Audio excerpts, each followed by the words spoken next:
Good afternoon. Happy Easter, everyone. Welcome into the stream. That's set up. Hey, Josephine. Welcome in.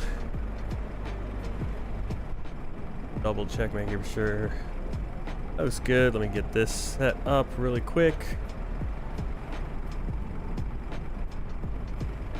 All right. So if you hit, let's see, that apostrophe, exclamation mark, GPS, if you're on Twitch, you'll give you the link to follow a map of where I'm flying. If I can pull it up. Just posted here in YouTube. Or to both, actually. In that. Go. It's gonna just keep popping up on the bottom there. Alright, welcome in, welcome in. Doing a little something different here. I picked up Pilot's Life 2, or Pilot's Life Chapter 2 a few days ago. And I've been kind of doing some more regional CRJ flights recently here in the US, and kind of wanted something that would kind of spit out a nice schedule, kind of a trip schedule. And not perfect yet, but I think there's stuff that it can work. Give you kind of a look at what I'm using. So this is called from Simbit World.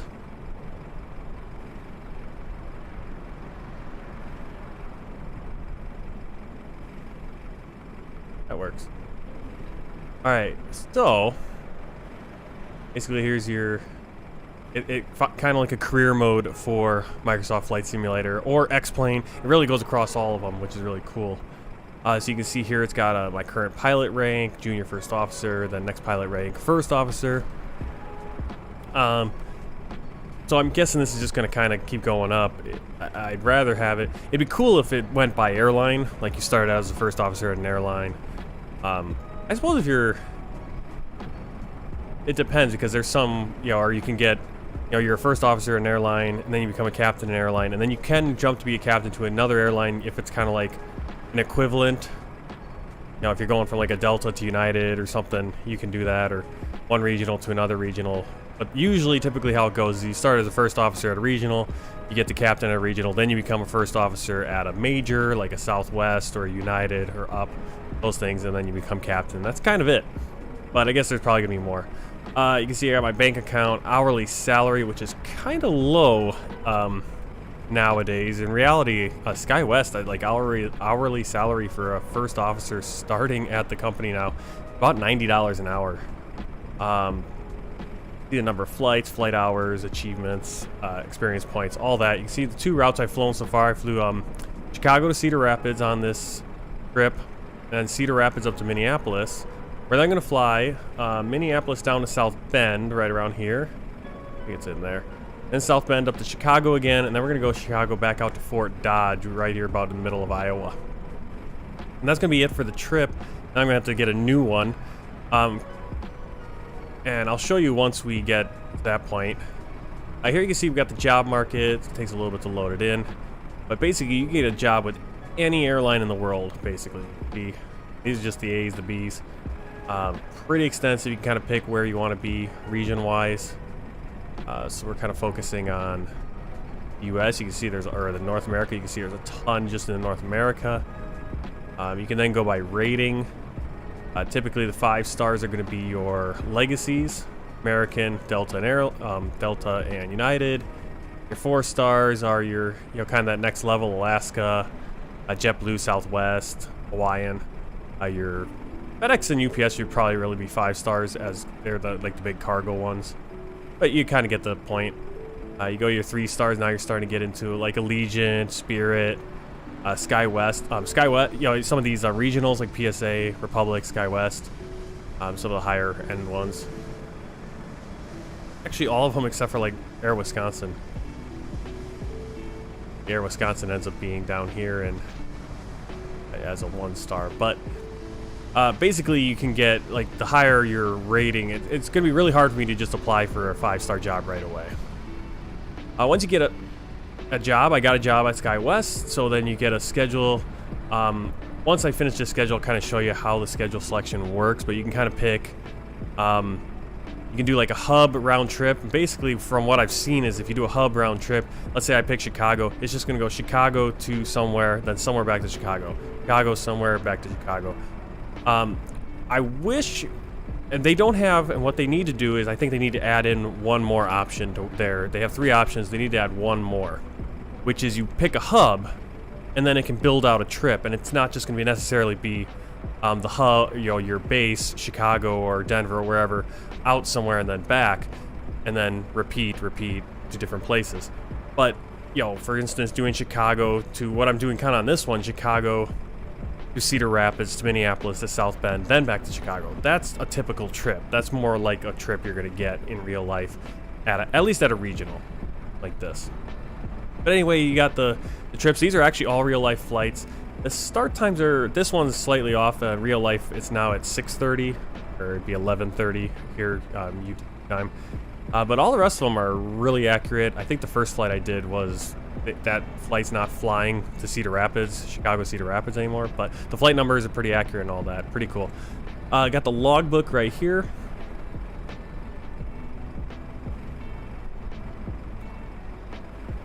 Oh really? Flown those routes? Pretty cool. I've never flown anything that short. I mean, my shortest flight is Chicago to Phoenix in real life, or Milwaukee to Phoenix in real life is the shortest route I've ever flown. Unless Milwaukee, New York is shorter, one of the two. You can see here as the 2 first flights I did. Basically, your oldest flight's going to be on the bottom. So Chicago to Cedar Rapids to Minneapolis. I scored 97 on both. It kind of gives you details, same XP. You kind of see details. It gives you all this information about your landing. You know, if you had your lights on. Passed everything. On this one, my landing rate was a little hard, -462. I had the baby Elishua in my lap, and he was freaking out, so it made it a little hard. And I was trying to recover from the flight computer skipping the approach and just jumping to the go-around, and so I had to kind of do the whole approach kind of visually, with kind of trying to find the airport and not being super well set up. And same with taxiing. I must have turned off my beacon light just before the engines actually got spooled down on that one. Then this one I thought was pretty good. I guess on my climb, yeah, I didn't get my landing lights off before 10,000. They were still on a little bit, like 11,000 feet. And then right here, I was kind of speeding around taxiing here in Minneapolis. I think we landed all the way over here, and we had to taxi all the way over to gate A7. The reason I'm starting at gate A7 again, we landed, parked here this morning,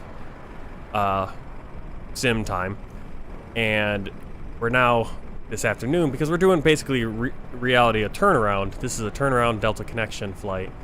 We're going to continue on to South Bend. So jump into the flight screen, and there it is. You can see the flight departure time 23:30, which is actually 6:30 local time PM.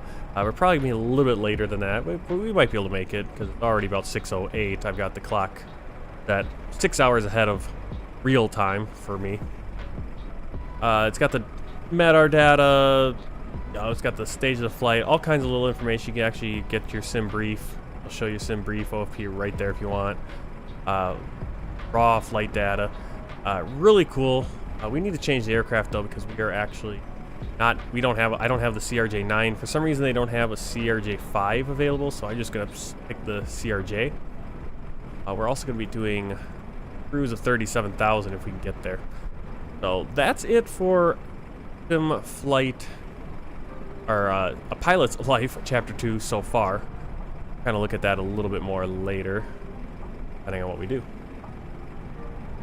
KFOD. KFOD is Fort Dodge. That's going to be our... I'll bring this up again. Look at our schedule. So we're going to be doing Minneapolis to South Bend. And then South Bend, we're going to fly... Now, Minneapolis to South Bend, we're going to be here in the Delta connection. SkyWest Delta connection. Then we're going to switch planes. We're going to get into the CRJ-7. We're going to be United Express going South Bend to Chicago. And then we'll just have a quick turnaround. It's actually the same plane, same gate in real life, everything. You know, these two are actually linked up as real life turnarounds. And Chicago, then up to Fort Dodge Regional Airport out in Fort Dodge, Iowa. So we got a couple long ones and then a very short one right here, which shouldn't take too long. The length will be starting up from cold dark and getting loaded in. Alright, so let's get inside the plane. Turn this on. I'm going to put it in turnaround stage because in reality that's where we left it. We would have left it on the first leg of this trip. We flew from Cedar Rapids up to Minneapolis in the same plane. We parked here at A7, so this is kind of the turnaround. Go, where do I go? Aircraft. Turn around. So you can see ground power cart's already connected. We're gonna open that service door so they can do a little that.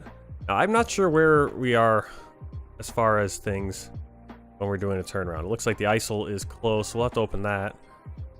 Air conditioning's off, recirculating fan. Okay. I kind of got an idea of what we have on and what we don't. So let's turn the nav light on, wing inspection, logo. We are in the plane.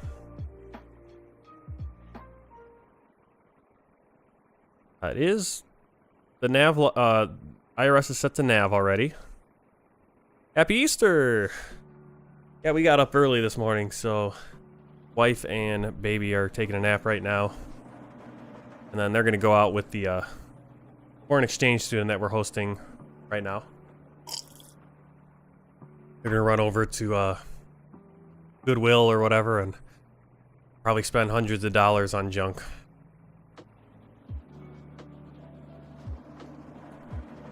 Alright. Get down here. Got the Sky Chiefs rolling in. Rolling in and out with the food for this next trip. This trip should be about an hour.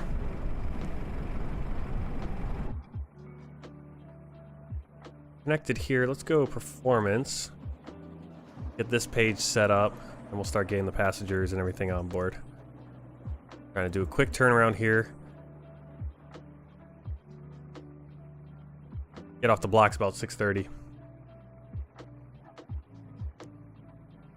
First officer of Air France Virtual Airlines. Pretty cool. Yeah, I mean, virtual airlines are fun. I think they're pretty cool too. The thing I was looking for, I'm looking for is like a kind of a schedule. And I know there probably are some airlines where they do. I know there was one. It was called Virtual Southwest or Southwest Virtual, one or the other. And they actually had that kind of thing going where you would bid on a schedule and you'd get a trip like a about a 5-day trip, 3 or 4 or 5-day trip, and it'd have all your flights lined up, and it typically would make sense. Once in a while there'd be a flight where you'd have to do a deadhead somewhere to get to the next place, but versus you kind of just picking the flights you want randomly, which most virtual airlines do. What are we doing here? Kind of blanked on what I wanted. I didn't want to open this yet. I want to open SimBrief and get our stuff set up here. So we got our SkyWest 4049, aircraft CRJ7 for Minneapolis going to South Bend, and then alternate is Chicago. Flight level 370, cost index of 5, 58 minutes for the airtime. Payload, we're looking here, 46 passengers. With the 46 passengers, we have cargo.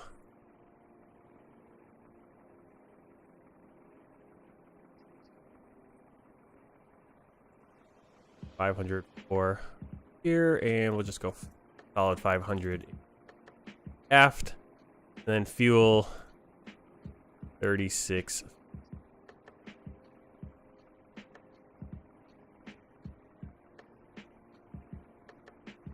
Go with that. We'll go 3,700.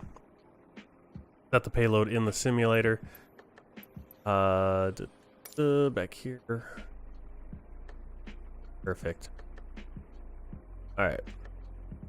There's not a lot we need to do setting up here. Get the hydraulics to auto, on, auto, auto. ISOL open, bleed source, both engines, bleed valves auto, bleed air normal. Cabin pressure, I believe, back here we want that 840.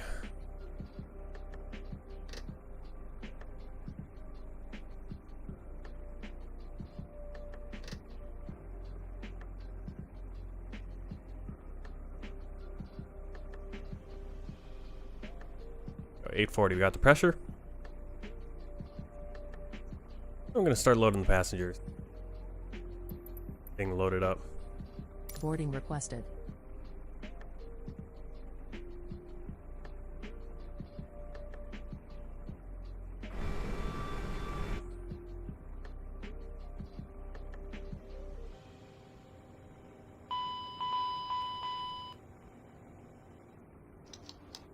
Today is an off day, You but want from to Monday to recruit? Friday I have to fly from Paris to Bergen and then back to Paris. Passengers bus is coming. Like, are you assigned or you have to do a certain number of flights in a week? Yeah, with a pilot's life, you can also, when you sign a contract with an airline, there's 3 different kind of contracts. You can do just like a easy contract, just no worries or anything, where basically you just fly a schedule, but you don't get any bonuses besides your just base pay. But you can just kind of fulfill it as many flights as you want to do during a week, as many hours, whatever. Then there's one where if you do 5 or more hours a week of flights, you get a 10% bonus and other things. And then another schedule or another contract you can sign is a number of flights per week. So if you do 10 or more flights, you get the bonus. So I just did an easy one because, again, it's kind of hard for me to kind of tell how many flights I'd get in. Probably with the regional, if you're doing shorter flights, I'd probably go with the flight one. And then if you're doing more long haul with a bigger airline, you probably just want to do that hour thing. If you can do, 5 hours of flying a week, which isn't too hard to do, I think, if you have a good solid day where you can do a good flight. All right, go on this side. We got the ramps coming up, conveyor belts. We're gonna get in here. Let's get our flight clearance.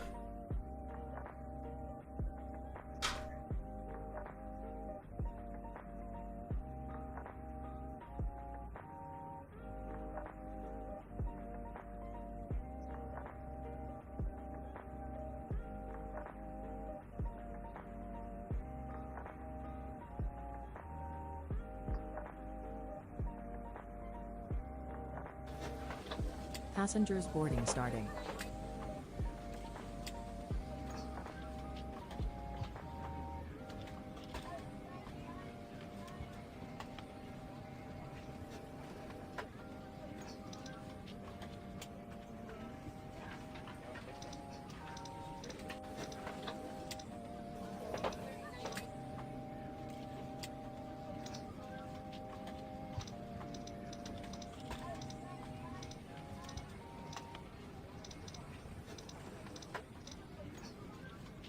Oh, Ben. I'll make sure I get this right. Kilo Sierra Bravo November. Okay. Distance 356. Alternate is O'Hare. Chicago O'Hare. Origin runway 12 left.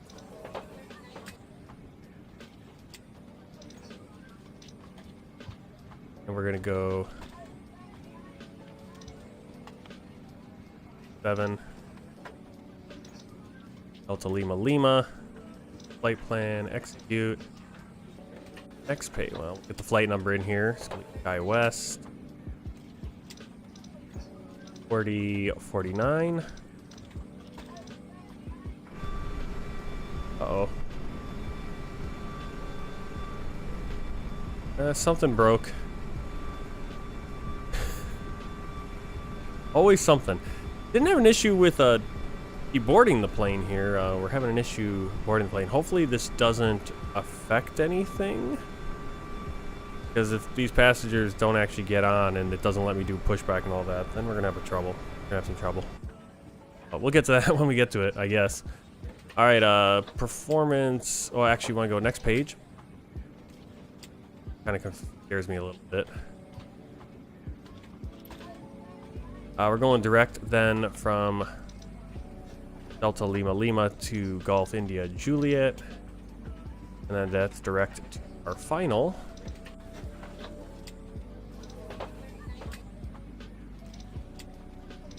Arrival, and we're gonna be getting runway 18 and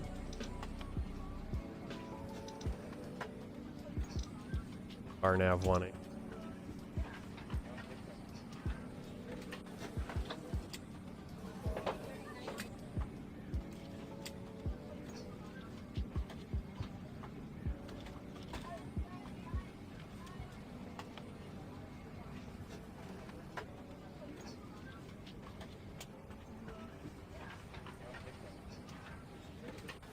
Actually, we're gonna want to do that VOR because we're going all the way into the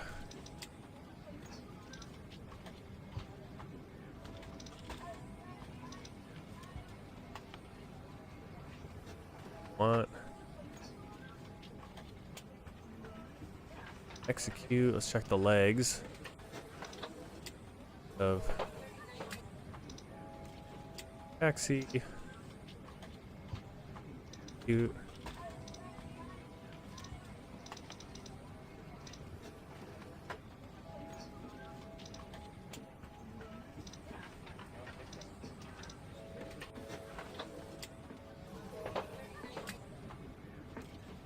Performance data, copy that over.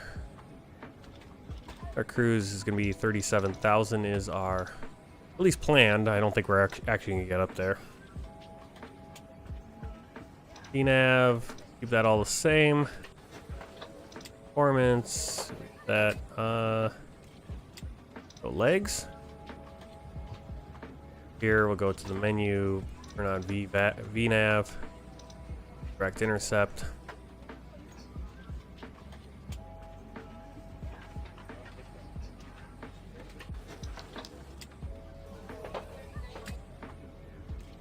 Pressure set.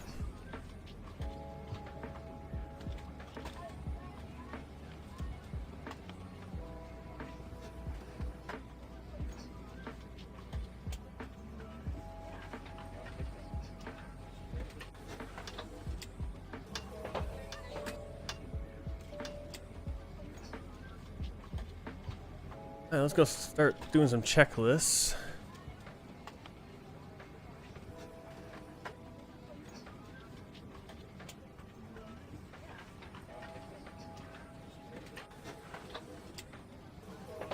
Emergency lights are on, standby compass check, stall test. Okay.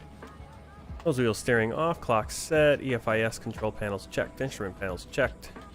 MLG bay overheat test. Gear bay overheat. Upper pedestal checked, so overheat test there. Anti-skid test. Looking for any lights that shouldn't be on, ground proximity. We'll wait on the thrust reversers until a little bit later. Thrust lever quadrant checked. Off position. Avionics checked. APR armed. Engine speed on. Trims need 5.8.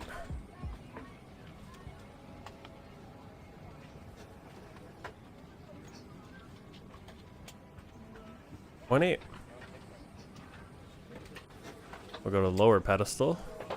Get our trims. Lock trim. Yaw damper engaged. We have our squawk code.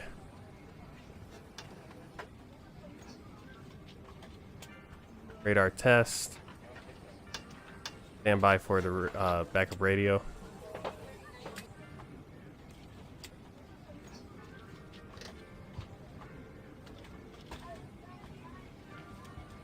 Got N1 for engines. Everything looks good on the lower pedestal. The passenger signs are on. Pressurization is set. Altimeter set. Anti-skid test complete. FMS IRS set. Radio nav aids. Probably automatic. Parking brake is on. Just waiting for the passenger car, now way back there. So I'm thinking we're having some issues here with the, fortunately with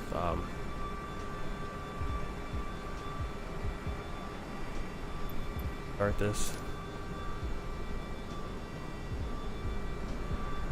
The total flight time that week is 21 hours and 50 minutes. Paris to Bergen.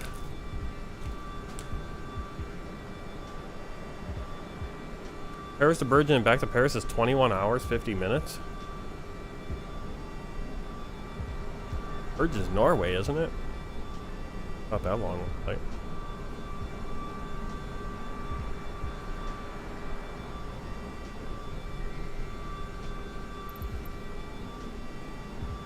Okay, boarding kind of failed, so we're just going to prepare for the pushback and departure.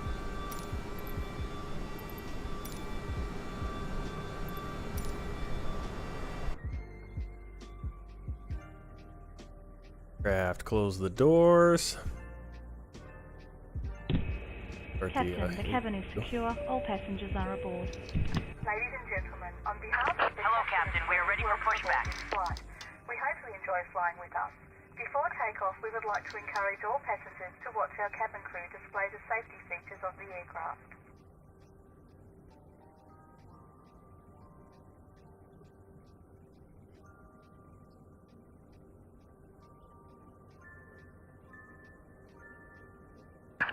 Departure checks completed. Bypass pin inserted.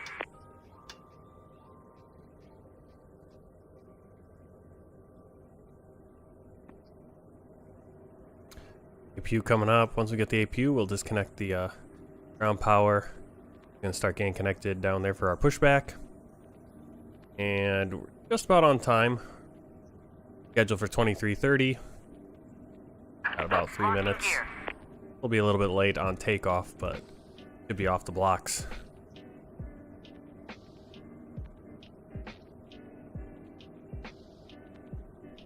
Oh, you're doing it 5 times? That's got to get a little repetitive. To do the same leg over and over again. I mean, you get really good at it. You know where everything is. Right, so we want to go.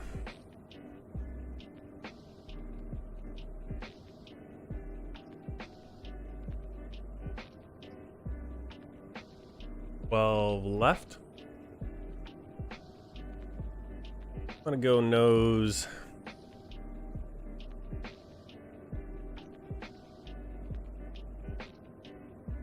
Really doesn't matter which way we go, so let's go nose. Release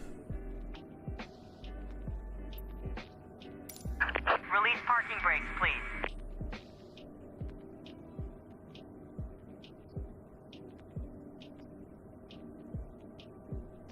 Release parking brakes, please. Commencing push. Parking brake released. All engines clear. Start at will.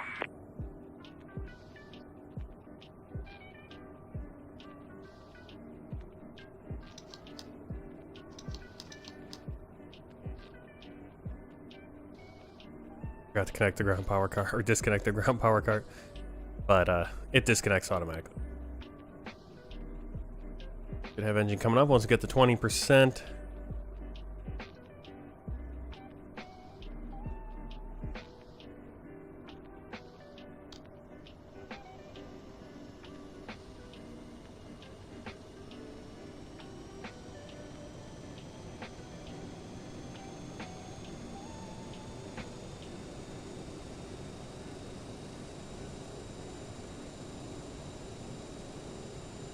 Nine weeks vacation.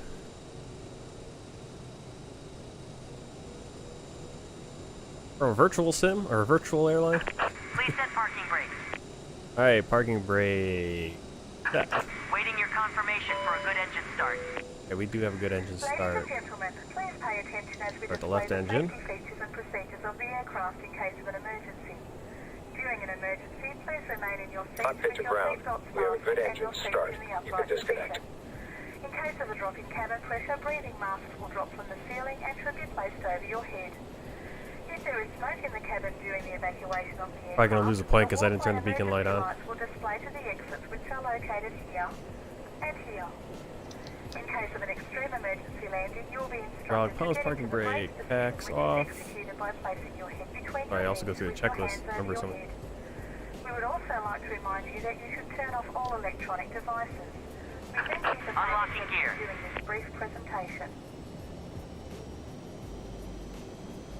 Let the takeoff information. Well, I'd say if you have to do 20, you know, you're required to do 21 hours of flying in a virtual airline, you need the time to do that. I'll be lucky if I can knock out all 3 of these legs of this schedule, and then maybe pick a new schedule on this. That'd be nice. Alright, we got both engines, so we can turn the back on packs. Or on this. Gen 1 and 2 are on, ignition off, left and right packs on, auto, anti-ice checked, probe on. Is waving at us that we're good to go. APR tested and armed, electrics checked. That. Good. Checks. Rudder.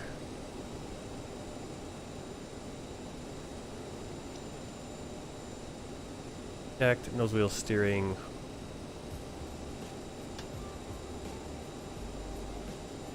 Flaps 8, and we'll go to the flight control page. Check. Our rudder.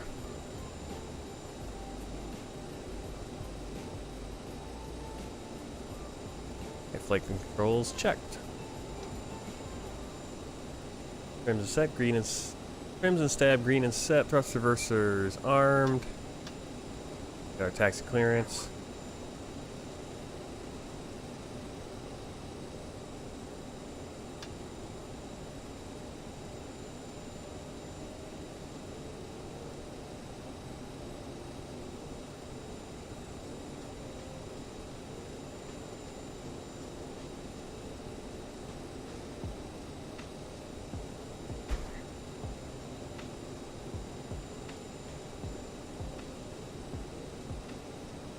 Alright, so Quebec, Papa, fuck, Delta. Go all the way down, then over to Papa, then we'll cross, head all the way up to the, okay. Actually, we can take a look at that.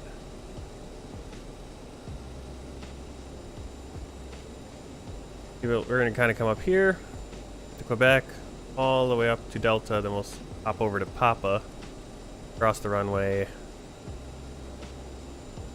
Papa 10, line up, go.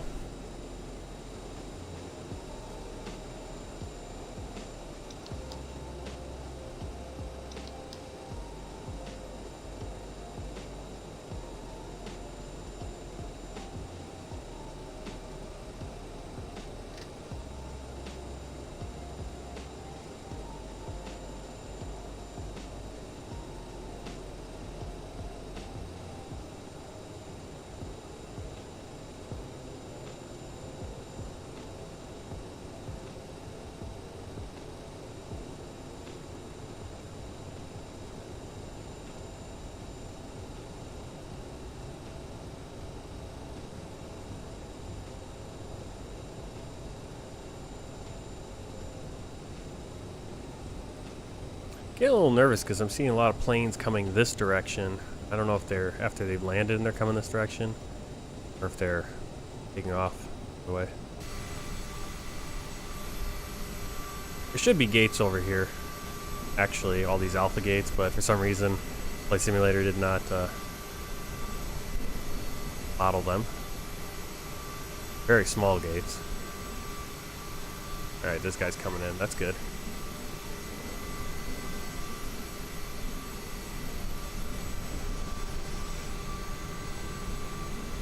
It's a bummer when planes disappear like that. They're a little bit more persistent. Alright, so we're about 4 minutes late here.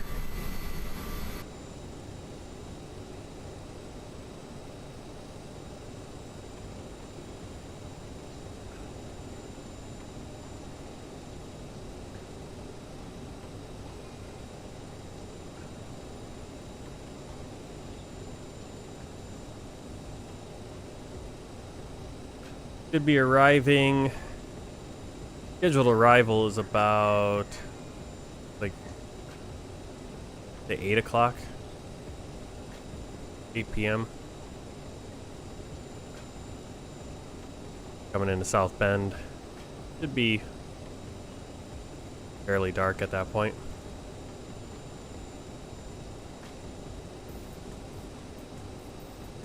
Alright, so it looks like we do have some cross runway takeoffs.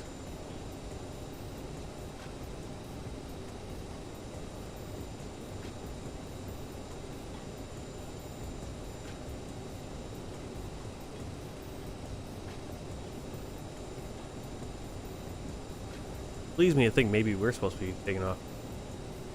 Different run. Now 12 left. Yeah, we're getting a nice crosswind. Better runway would be taking off runway 22.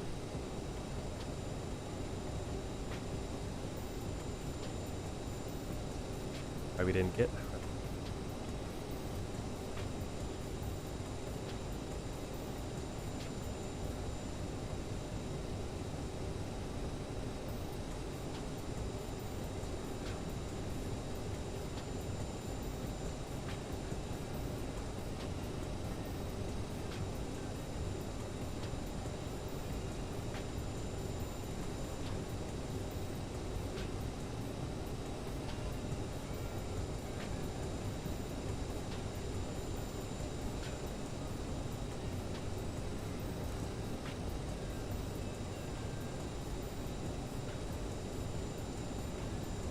And I'm going to adjust what runway we're going to.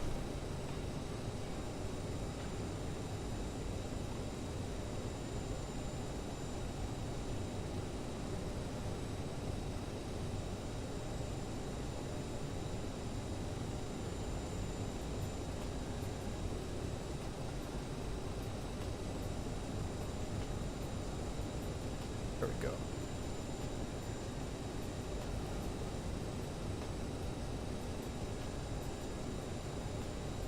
We're going to adjust our taxi. We're going to go Quebec up here to Charlie.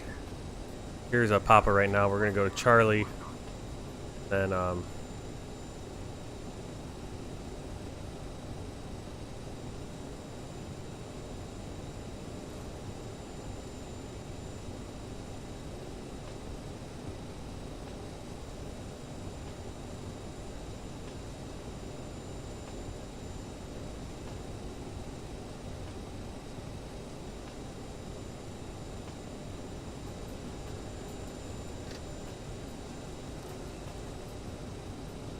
we have clearance to cross.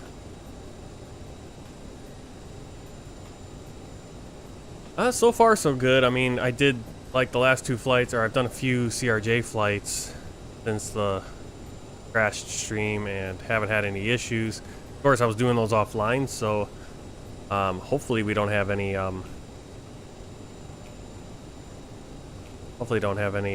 issues.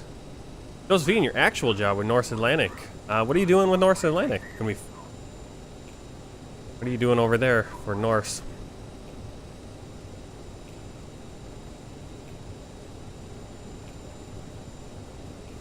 Oh, they want us to go by golf. We're on Charlie already. Not a big deal. Yep, sim's running good. It's run pretty good. Like I said, I did a flight from. I don't know if this was before or after, but I've done like flights from Detroit to Milwaukee, Milwaukee up to Minneapolis. That's all worked. Then I did Chicago to Cedar Rapids, and then Cedar Rapids up to Minneapolis. Here with here in A Pilot's Life 2. Hey Sasha. Yep, doing A Pilot's Life 2. Finishing out this schedule. I only had 5 flights on this schedule. And basically what I'm doing is like random continued flights, because those are the ones that seem to give the best spread of flights, as opposed to, as I was saying earlier, I hope that they can add in a new option, which would be that you pick a hub, your base, and then it does kind of the random flights where, you know, if I want to be based in Chicago, then it goes Chicago. Basically could do like a flight, like a tour like this, where it's like Chicago, Cedar Rapids, Minneapolis, South Bend, Chicago. not just Chicago, South Bend, back to Chicago, right? It's a little bit, but okay, we'll kind of look at that once we get to that point. All right, landing lights on, strobe light on. These are already on for some reason. I didn't remember turning that on. Radar on.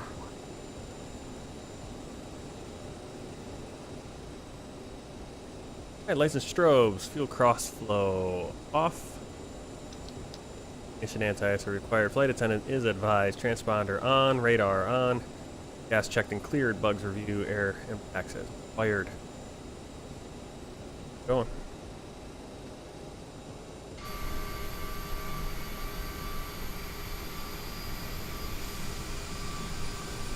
Awesome. I hope you have fun doing that. Where does Norse fly? They do a lot of. They fly. Are they based out of the U.S.? I think they're based out of the U.S., but they fly. Maybe they're not, but they fly. Basically, they fly U.S. to Europe. Yeah, that'd be nice.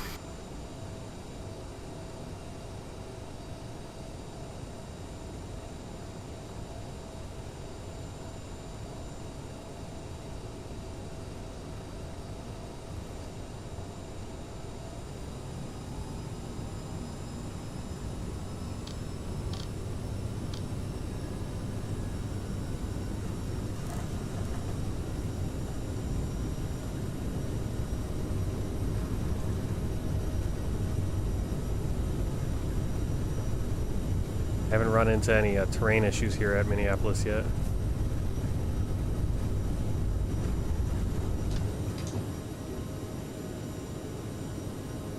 Positive rate, gear up.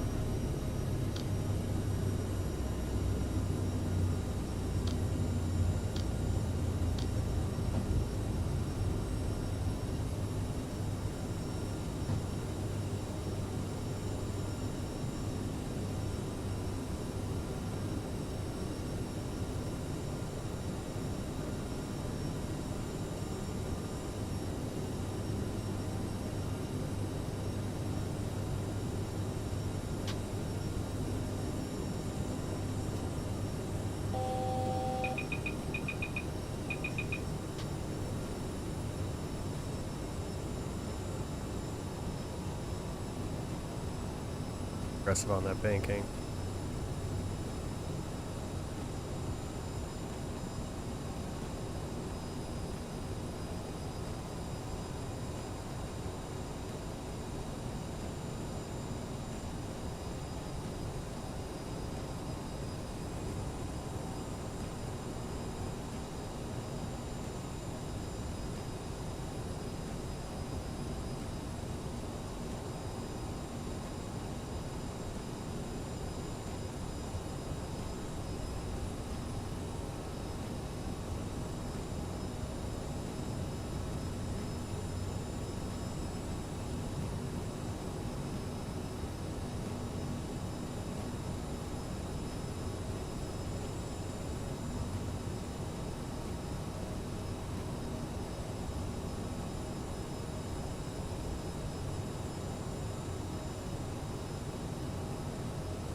Autopilot.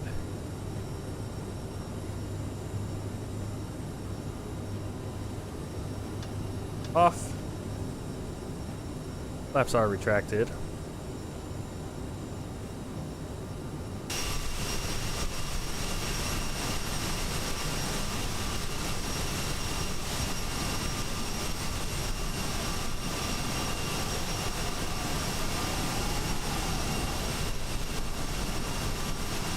I've already seen this quite a few times because I'm coming to Minneapolis now, I think 3 or 4 times in just the last few days. But kind of on the south side, I think that's Mississippi River right there, if I'm not mistaken.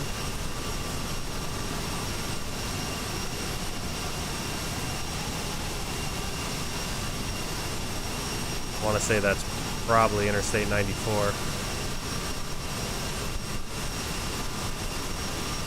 Alright, we're headed direct to Taxi, then we'll be up to Colt.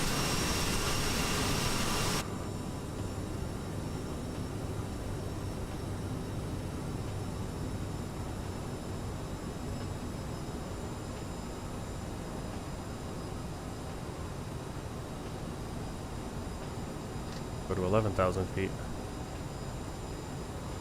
You can get the altitude in.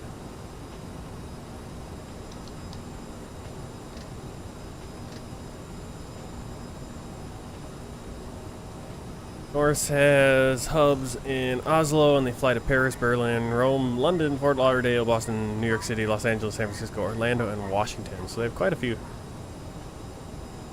I'm sure they have a few more flights within Europe, don't they? Or is that all? Are those all the places they go?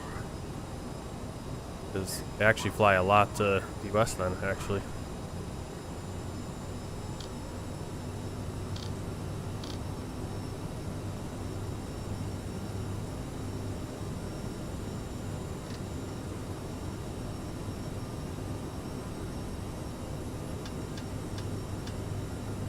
Alright, landing lights off as we cross 10,000 feet.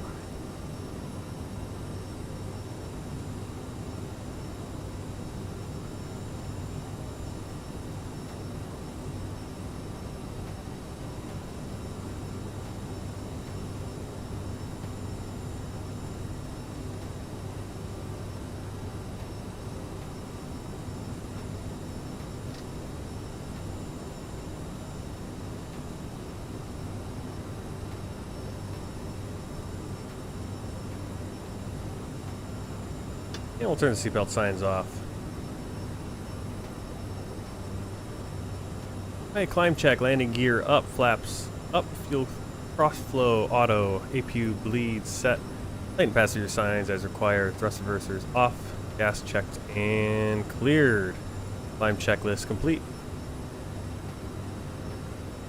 10 Boeing 787-9s, which ordered 2 more, as well as ordering 3 787-8s. Well, I guess, yeah, it seems like basically you're kind of like they're based out of Oslo, and I suppose you're going to basically the big places where you want to go. I mean,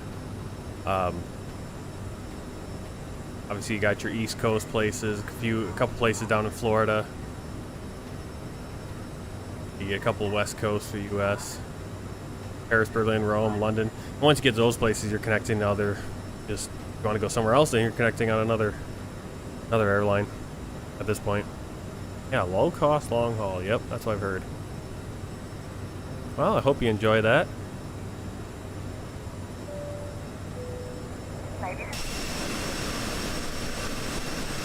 Alright, so we're already, that's the St. Croix River right there.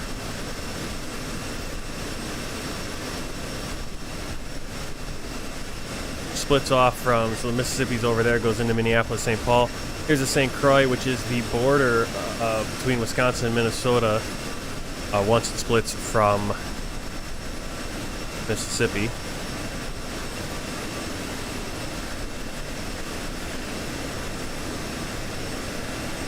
And then the Mississippi right there to our left side of the screen, and that's the border of Wisconsin and Minnesota all the way down the rest of the way. I don't think there might be a small area. There's a small portion northern Wisconsin where there is just a straight line as the border, but most of the border between Minnesota and Wisconsin is either the Mississippi or once you get where the Mississippi goes into Minnesota, it becomes St. Croix River. Alright, standard pressure, we're at 19,000 feet, flight level 190, and continue our climb to 90.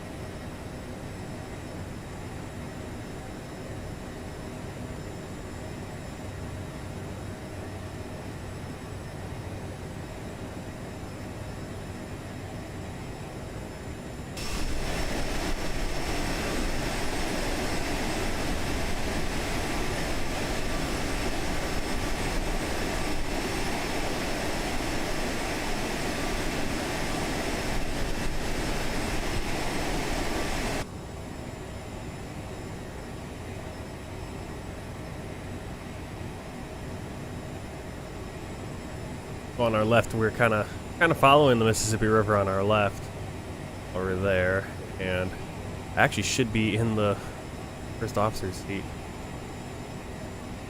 I'll need to switch that. I don't feel super comfortable over there though, but kind of make it more realistic as far as where I'd be sitting.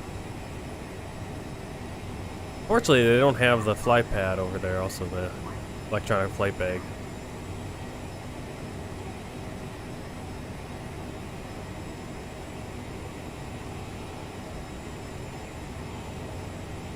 Flying over western Wisconsin, I think right there that is the Wisconsin River making its way out of the Mississippi. Or actually flowing into the Mississippi.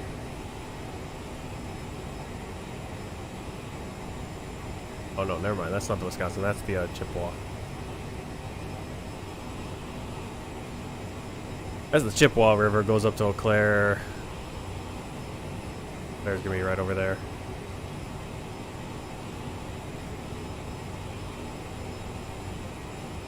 Home of Lightning Kugels.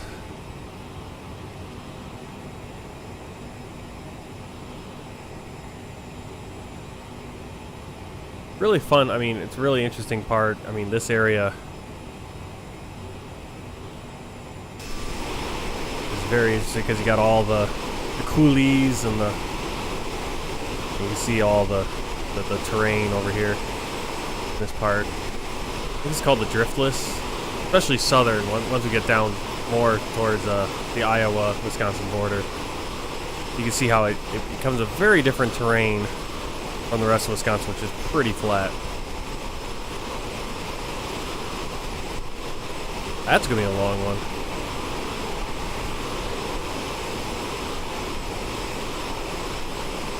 Well, I hope you get fun layovers. You're able to go on your layovers. You're able to spend a little bit of time in those cities, see things. I mean, that's gonna be quite the adventure. And I mean, to get paid to go places, basically. I mean, it's kind of a, you know, it's a different job, obviously, than being a pilot, but it's, you know, it's kind of the similar thing where you hear some pilots talk, and depending on how much time you have between flights, you know, most people, when they're on the plane, they're sitting there and they're sleeping. You're working, but then when they get to their destination, they're either working or they're doing a lot of travel and everything. Whereas you, it's like, oh, now my off time. Once you get to the destination, I think that was a bigger thing, obviously, with when you're flying like corporate or something. A lot of those guys, like those business guys, 58 hours layover. So you should, yeah, that gives you a little time. I mean, you'll probably have a little bit of jet lag to work through, but you'll have a little time to get to see things. And since you'll be flying, you know, depending, I mean, you said those are the routes. I mean, you'll probably be running into these places so often that you don't need to explore everything one time, right? So if you just get out and go 2-3 hours and explore.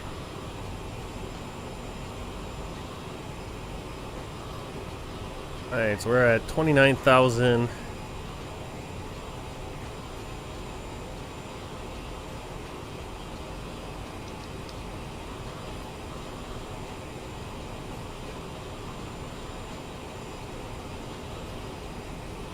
I don't know how to control the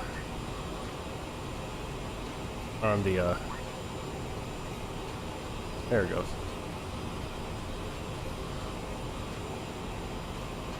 Hey, continue 370.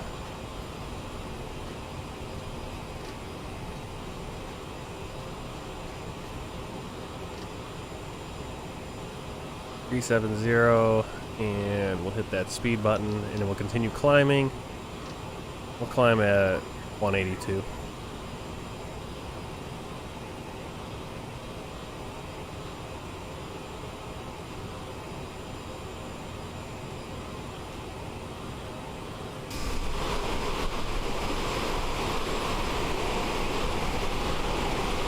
This is a really fun place to drive through. I've driven through here many times when I was doing truck driving over the road. US 61 comes up right through here. And Beautiful country.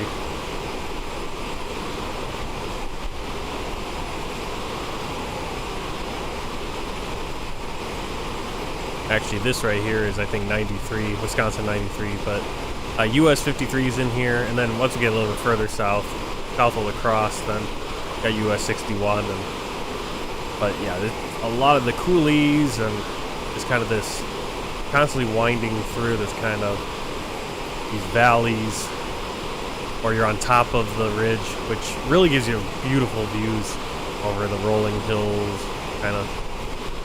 It's such a different terrain because basically the glaciers didn't get down this far and kind of flatten everything out like the rest of Wisconsin.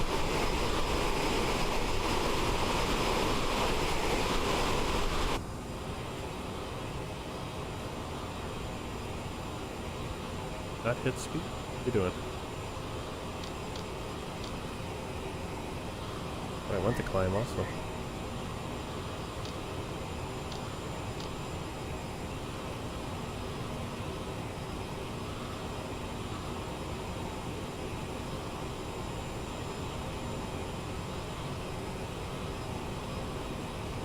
Wow, we're not even... Okay, so Delta Lima Lima is Dell's VOR, Wisconsin Dells. Oh, yep. Wisconsin Dells, and then pretty much south of there will be Madison, the capital. We should probably fly between Madison and Milwaukee. Might get a view of Milwaukee, a little bit of Chicago as we fly through. And then down to South Bend.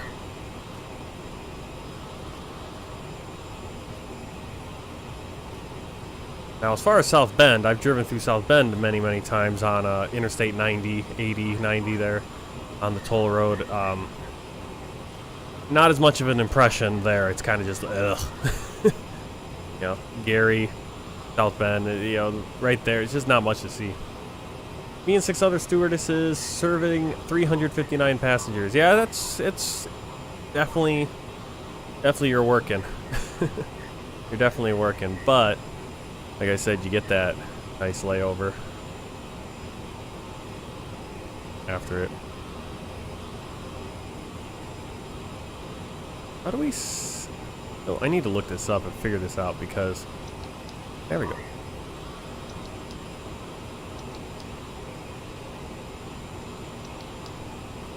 Oh, if I right click, then I click it, actually, that's the first time I've actually gotten the button to work. There you go. Alright. Yeah, so if you're in the CRJ and you're flying, and this is something I've always tried to figure out, is how to get this button to work. Doesn't work unless you right click, then left click. Now you have it flashing. I want to go to standard, right click, then left click, boom. So, who knew? Right, we're climbing nicely. Seatbelt signs are off. Turn the radio down a little bit.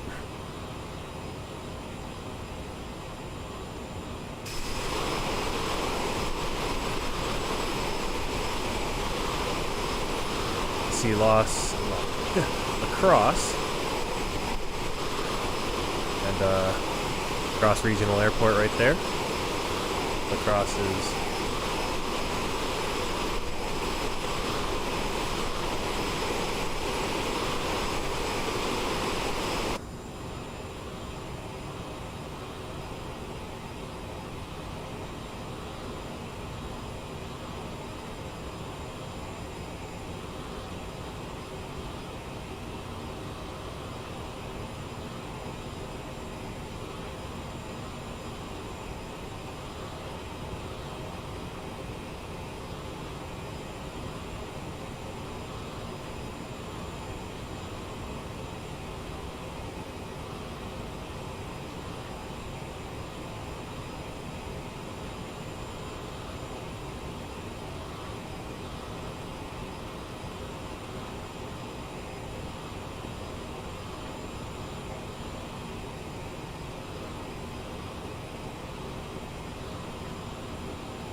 Bend.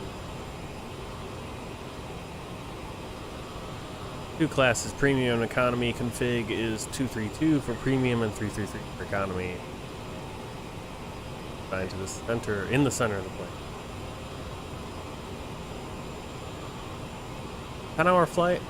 Yeah, so most of my flights that I've ever flown, so like I said, my shortest flight, or my 2 shortest flights, actually, now that I think about it, my shortest flight might have been Montreal to Chicago on my last flight I've ever flown when we were returning from China.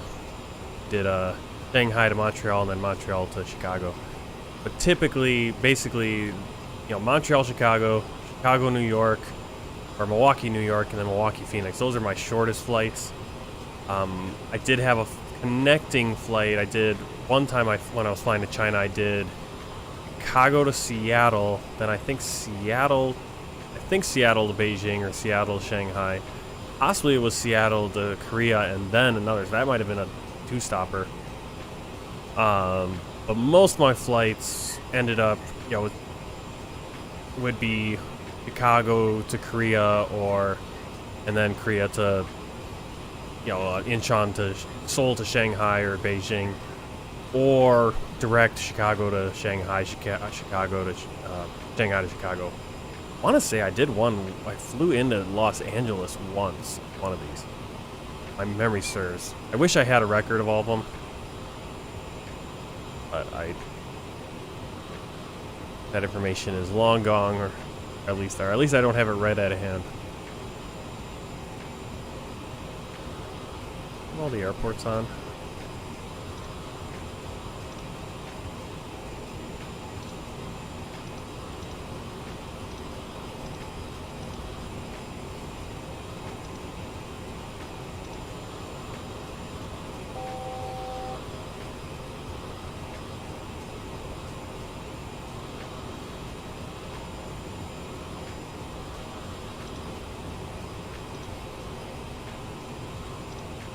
Alright, target speed is 7.4. We're at 7.7 right now, so we can actually slow the plane down a little bit.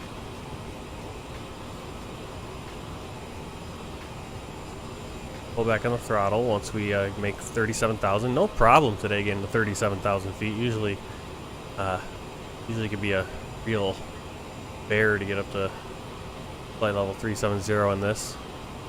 This is higher than usually fly most flights I fly, even in the bigger planes.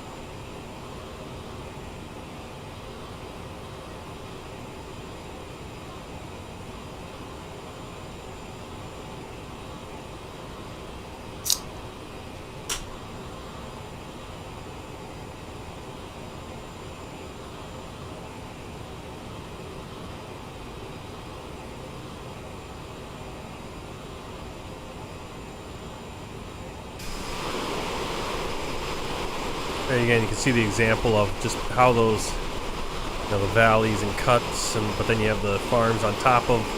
You have farms in the valleys. You have farms on top of it. It's just really interesting country. I think it's the driftless area, I think is what it's called.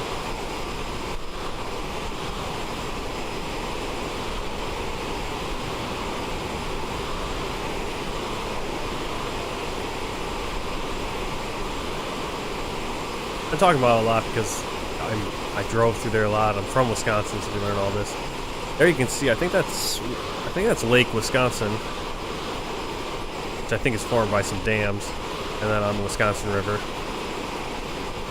Coming up on the Dells, Baraboo. There's Interstate 90 and 94, which run out to.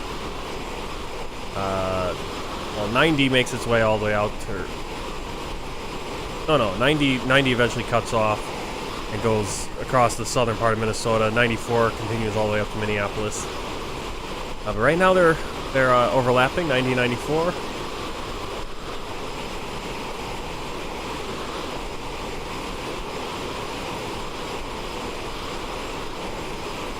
Actually got Mauston right there. I would typically stay at I think there's a Pilot truck stop right there. With a Wendy's, I would stay at quite a bit.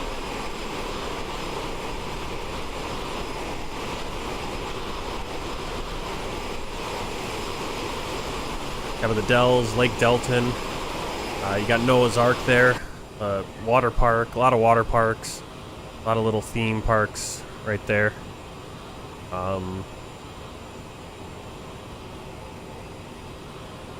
when we went there, when I was a kid and we went there, we never went to any. I don't remember going to any water parks or anything like that. But we went on the ducks, which are the amphibious vehicles from World War II, the ones that had the trucks that had the, you know, they were trucks, but then they had like the boat chassis that I could drive, and then you could just drive it right into the river, and then it become a boat, or into the water and become a boat. And so they'll do, they do like tours, you know, winding through the Wisconsin River, but then it'll go up onto the ground stuff, up and in and out. So pretty cool.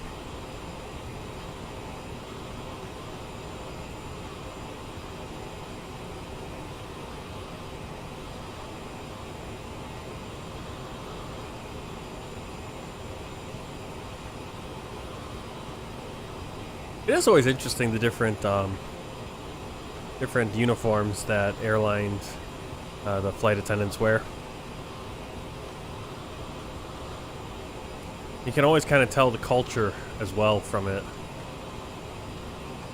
When you look at, you kind of look at more airlines in America, it's still a little traditional, but it's kind of getting away from that. You know, it's a little bit more just business casual. You know, whereas you look at like Asian airlines, and they got very exacting standards on, you know, on what the flight attendants have to wear and how they look at it, right?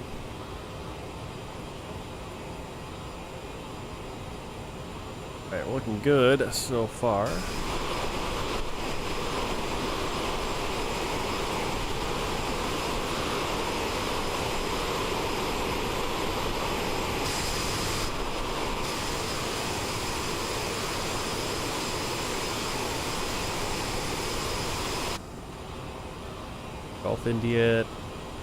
Golf India Juliet.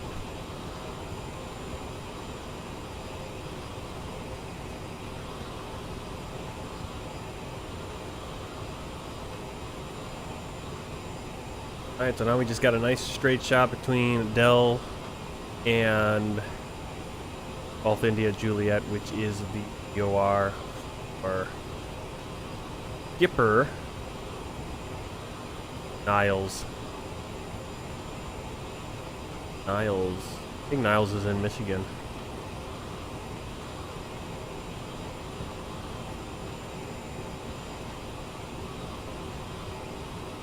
Oh, okay, so we're actually, I thought we were going to have to go into the airport and then we were going to spin back out, but actually the VOR is perfectly situated. Kind of on a final. Our runway.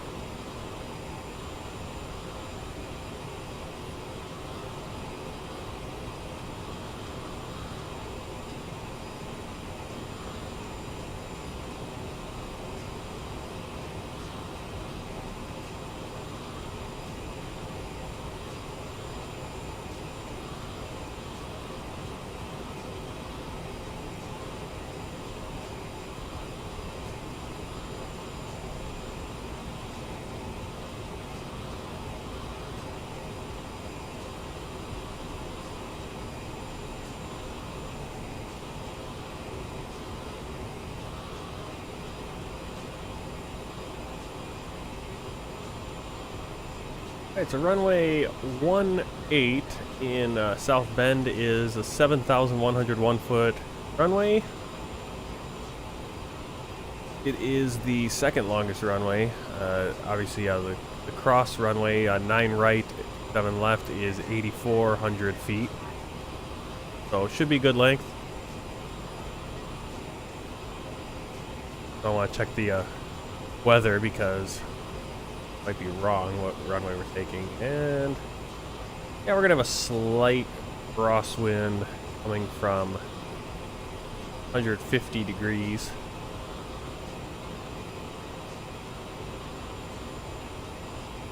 But it's only about a 3 knot. Not a big deal. Good, about 17.2 degrees Celsius and clear in South Bend right now. Obviously it is 1 in the afternoon, maybe 2 in the afternoon in South Bend. but we have live weather, if not live time. 4-knot wind coming from 140 degrees, 10-mile visibility, no ceiling, DFR, so nice clear day. As you can see, there's not barely any clouds out here as it is.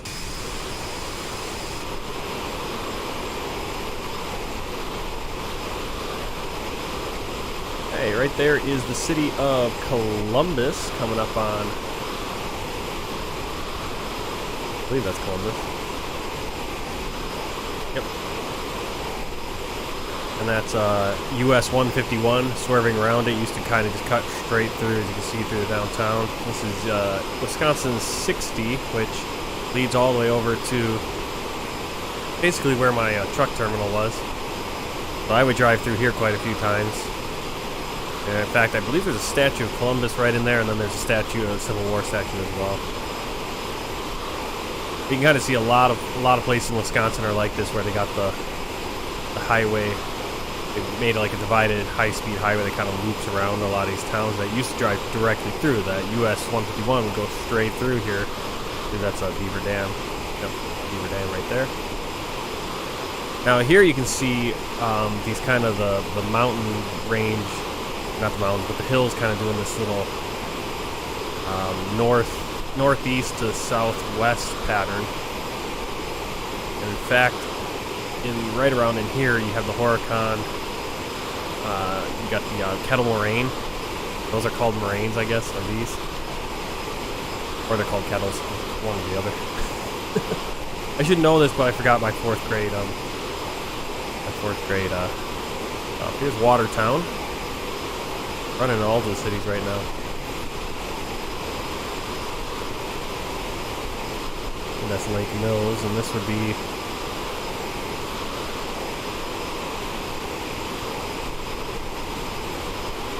I'm on the right spot. That's might start being, I think that's Interstate 94.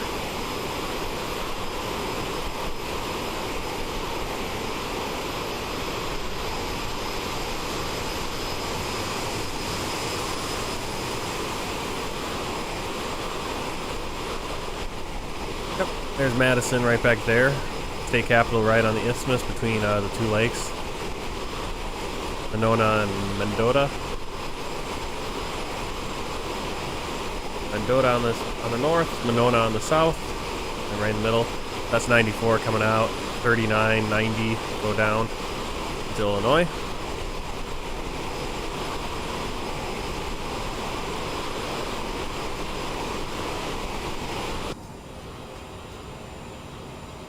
Because of the sun setting, we're not going to be able to see. Visibility's kind of catching out, but we'll start seeing Lake Michigan right there. And Milwaukee's probably right behind my pylon. Yeah, right behind my pylon.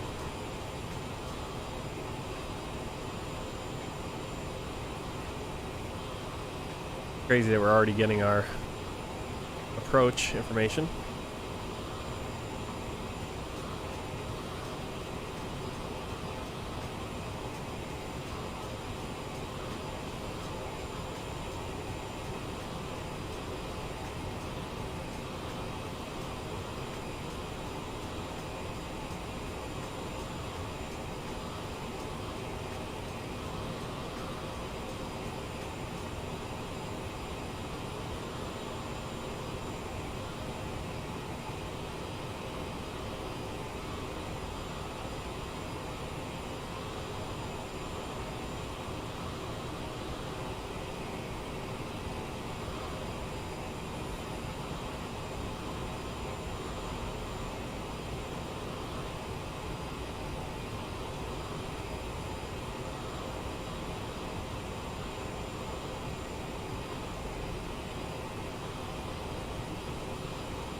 Pressurization set for South Bend is going to be 800, so we're just going to have to go 2 ticks down.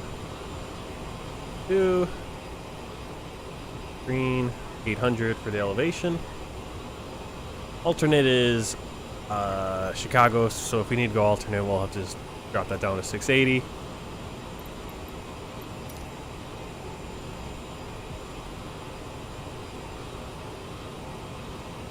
We're going straight to final, it's runway 18. So by the time we get to Gulf India Juliet, you can see we need to be at 1900 feet. Are ready for descent.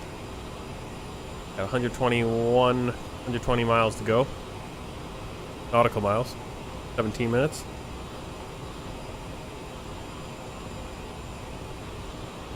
Total fuel 2455. Fuel checked. Altimeters not yet set. What we need.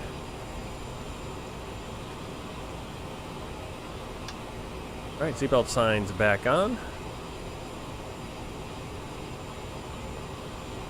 Go down to 20, flight level 280.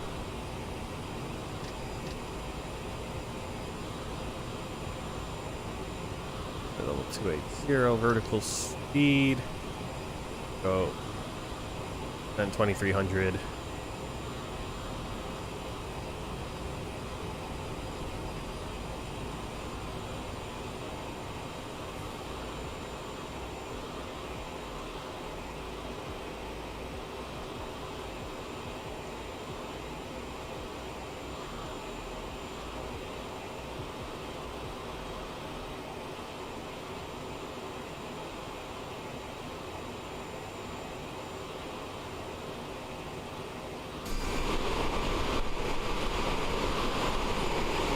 Interstate 43, kind of winding down there. Kind of spin around so you can see Milwaukee as we pass by.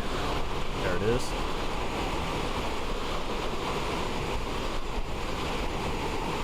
There's Milwaukee. I live right in there.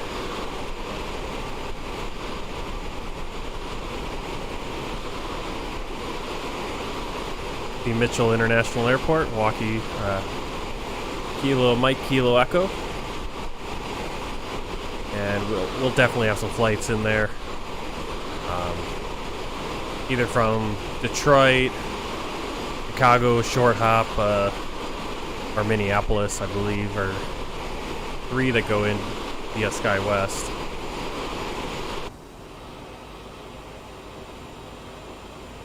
I think we're actually kind of going right over Racine, right here.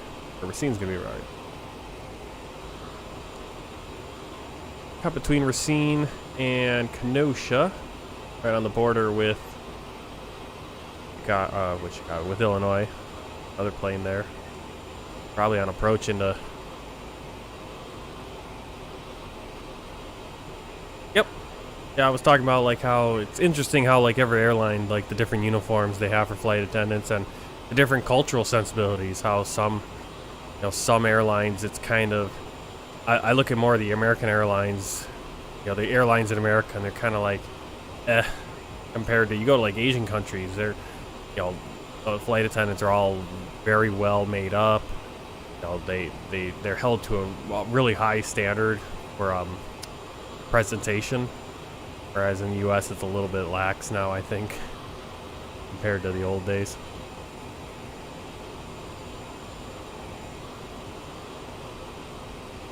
Alright, 2300, crossing 310 flight level. See, we're just about 36, probably add a minute to that, 37 minutes in on this flight. 37.5 minutes. I didn't hit the chronometer right away.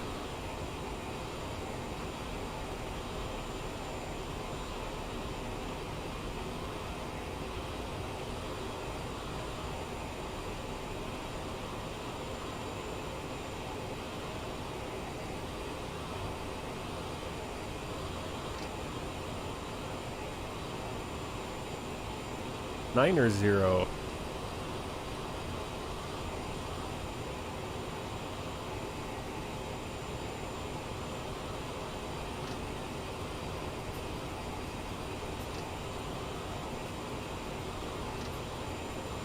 Got a nice tailwind right now.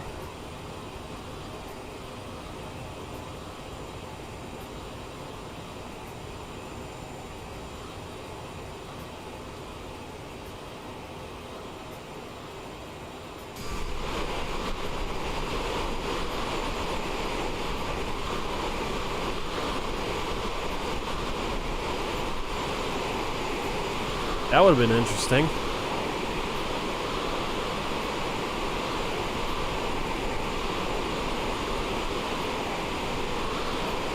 I think that would have been a pretty cool experience working for, you know, because then you'd be a lot in Vietnam quite a bit over there. And having done it myself, having lived in another country, especially an Asian country,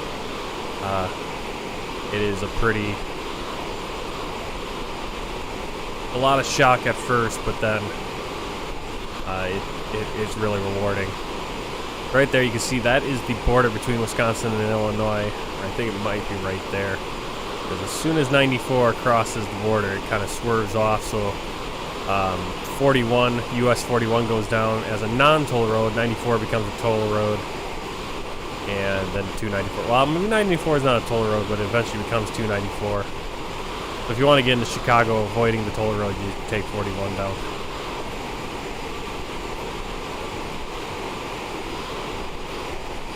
After this flight, I'm going to go to an intermission because I do have to swap out planes. We're going to switch to the CRJ-7 and get into the United Express livery because our next two flights from South Bend to Chicago and then Chicago on to Fort Dodge, Iowa are still SkyWest flights, SkyWest Airlines, but they are under the United Express brand and livery.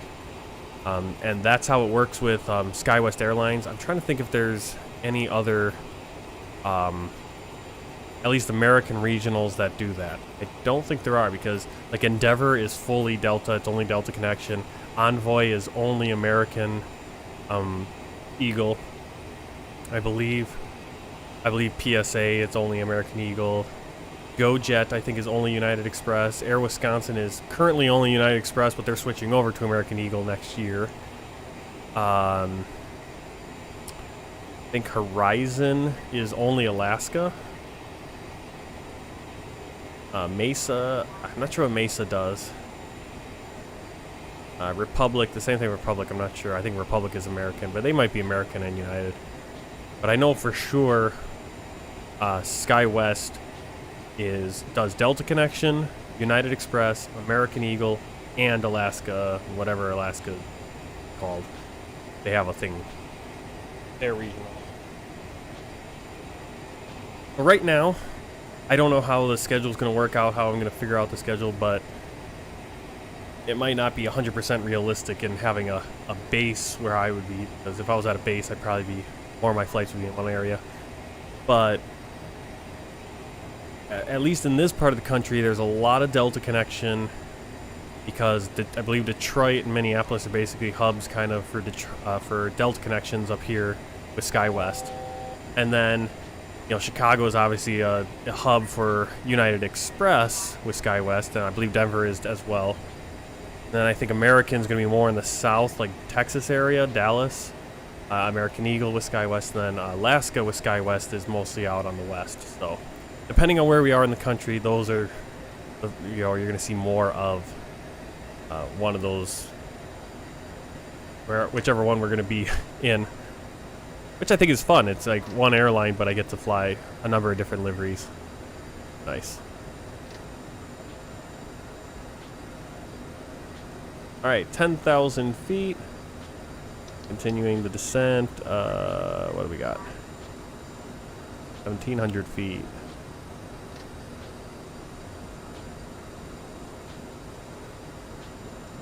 Alright, so we can already see the Michigan coastline on the other side of Lake Michigan. Back there we got Chicago.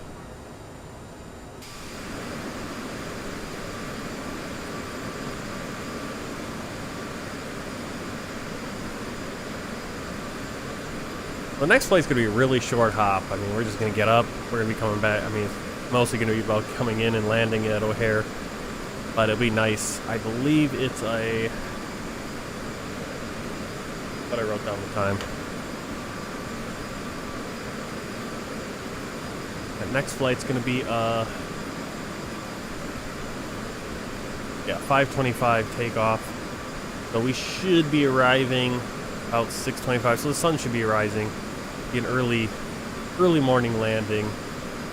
in Chicago, and then we'll have a turnaround. I'm not sure why the time. I don't know if in real life the turnarounds aren't that gapped, especially on a regional. To land at 6:30 in the morning and then not turn around and do that next flight to Fort Dodge until 3 in the afternoon. It's a little bit of a long layover in real life.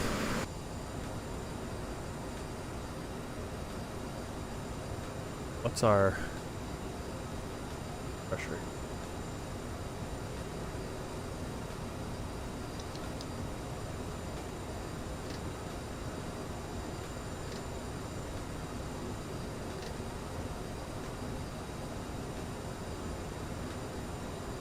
$34.9.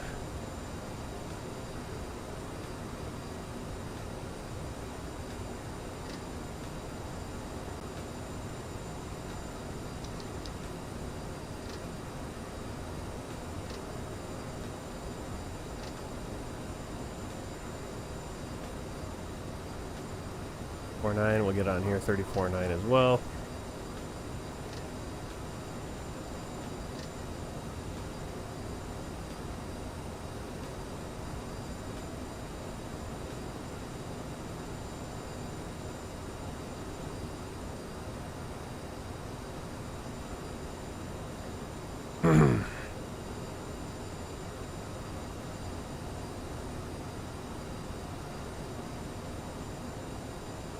Wow, we have 7, it's saying 7 minutes.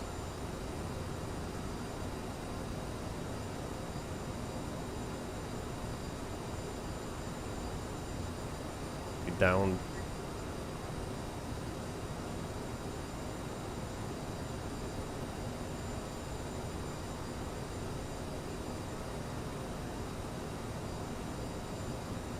Maybe.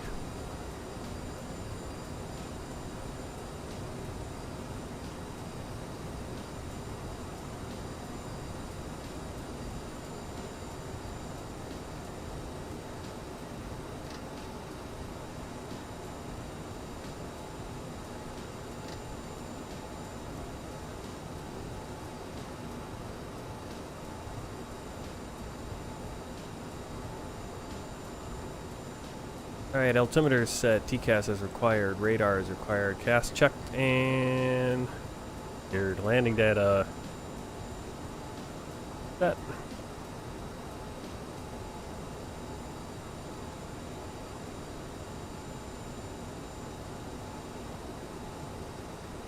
Alright, so we're coming in directly to the VOR, Gipper 115.4. Right when we get to Gipper, we're going to turn on our final course, 181. And into the runway. Need to be at 1900 feet. We're not capturing it here and doing that kind of go out. We need to be at 1900 to capture it. 3.31 glide slope into our runway. Straight in landing. 1200 is our minimum decision altitude. Let's get that. 1260.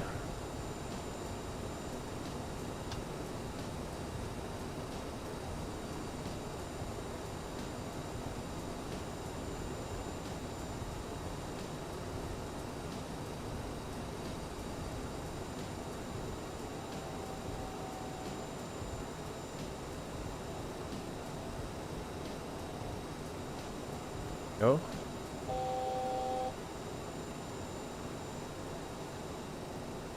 Okay, coming up on 10,000.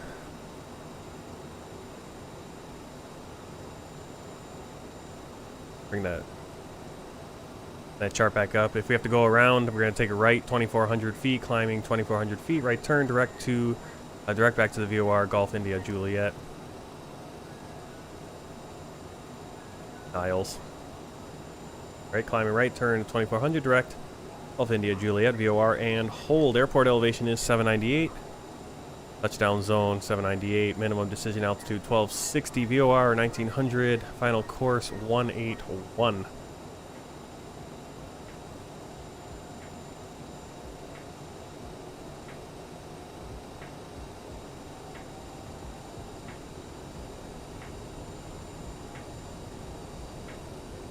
Valuable time here trying to set my altitude.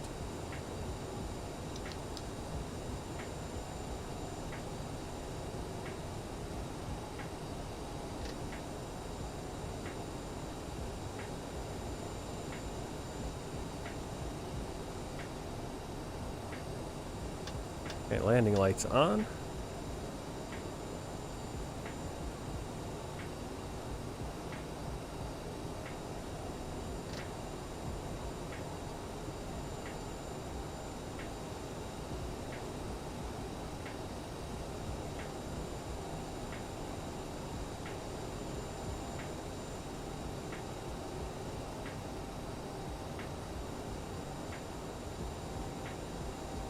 Okay, we're getting a little bit of wind bumping us around.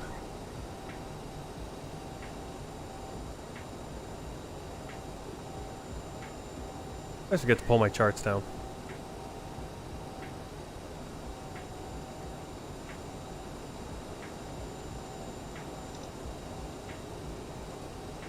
Alright, we got the 115.4 in on nav 1.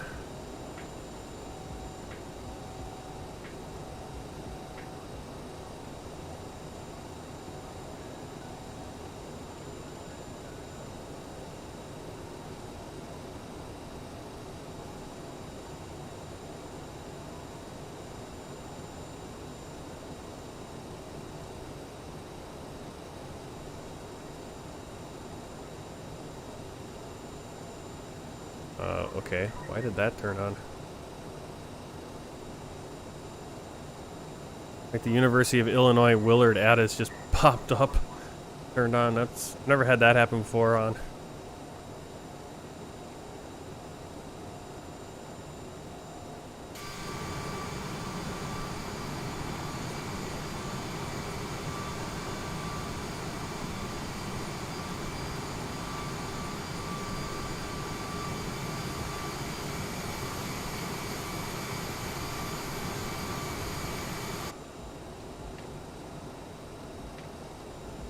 And to Denver to Los Angeles in order to get to work.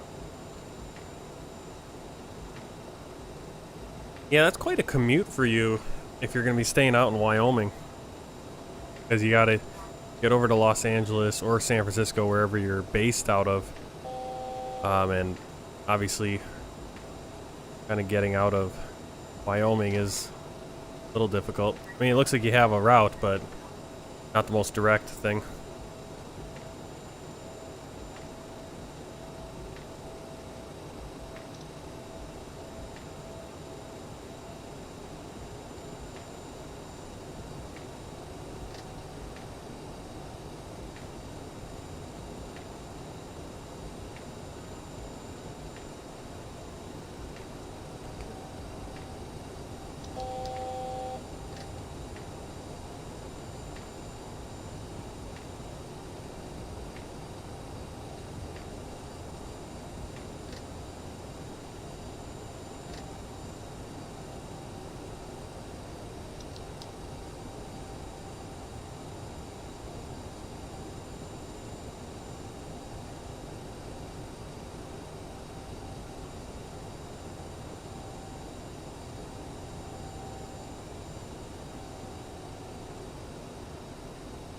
Airport.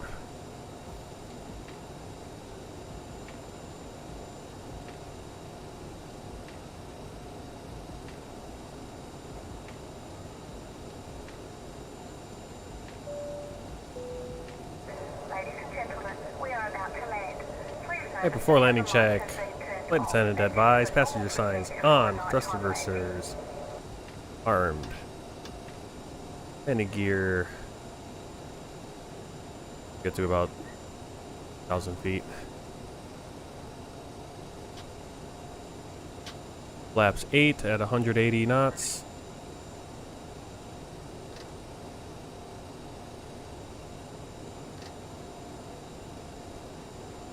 At 160 pretty soon. Spending a whole night at LAX and Saturday morning get on my uniform and then join the rest of the crew. Yeah, you definitely want to show up early for your first day, for sure. Make sure you're there, make sure you know what you're doing, where to go. You're not scrambling last second. Do everything, get everywhere as early as you can. That's how it always works, first day.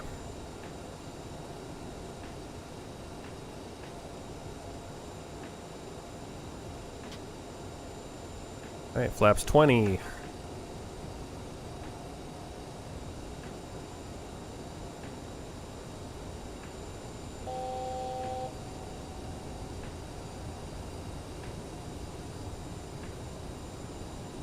once we make the turn, well, I put the landing gear out right now. That's good. We maintain our speed.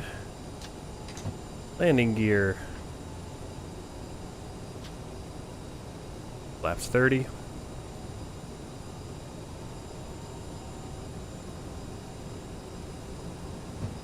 BREF, and we want to add 5. 137.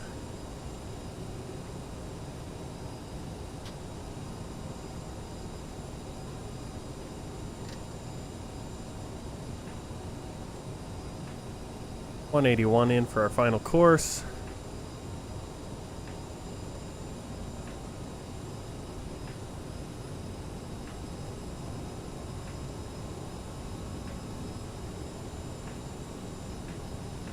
Sending.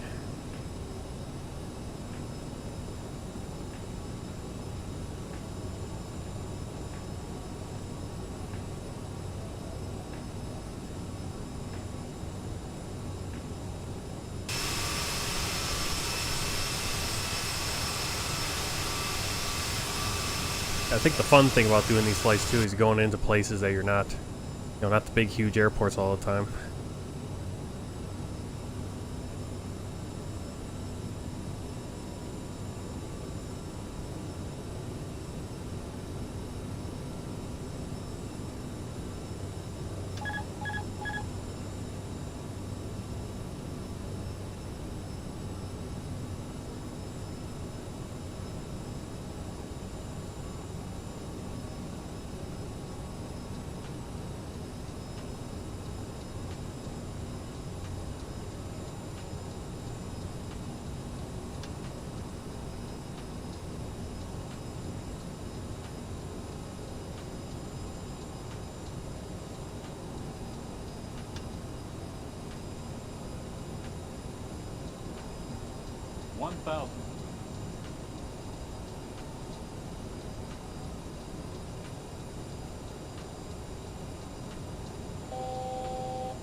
Minimums 200. Continue.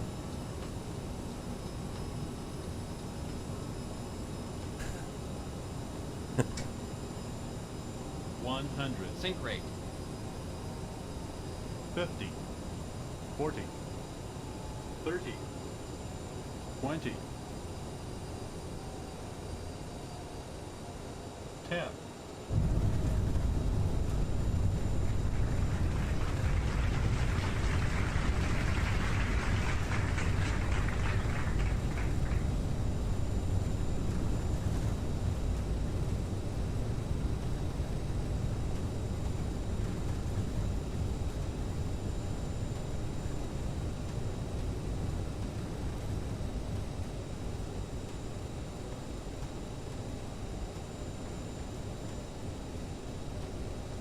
I want to go.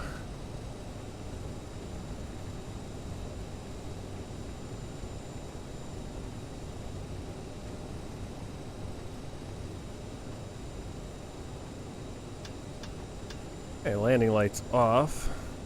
Like there should be more for our taxi light. Please remain seated until the aircraft has come to a complete stop. Okay, strobes off.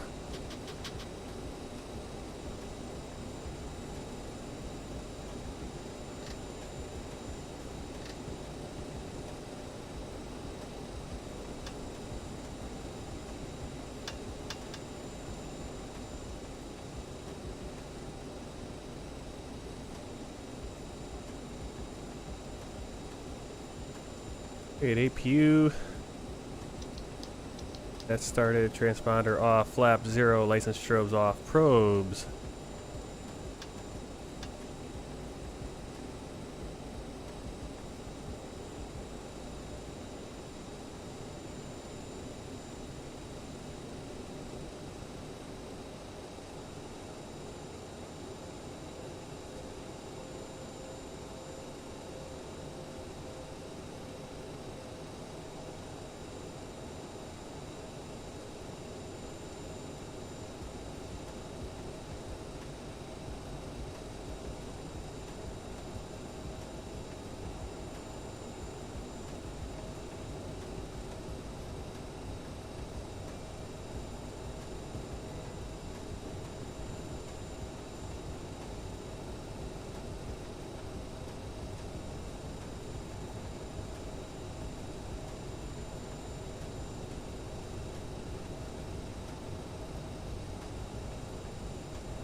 Alright, parking brake set.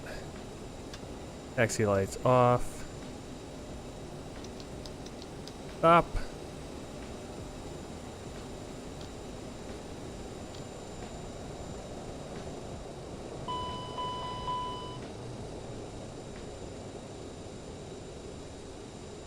Wheel chocks in place. We'll connect the ground cart.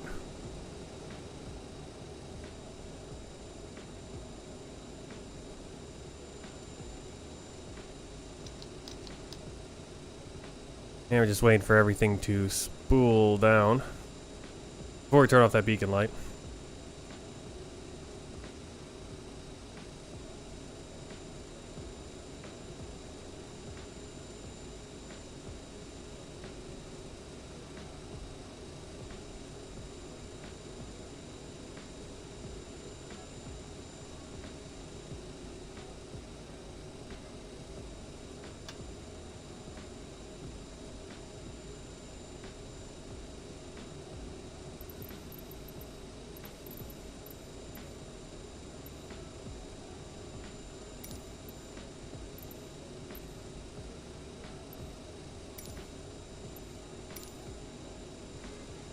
I think I parked at the wrong spot.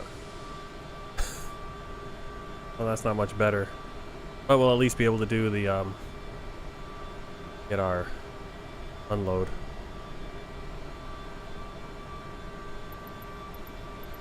The boarding requested.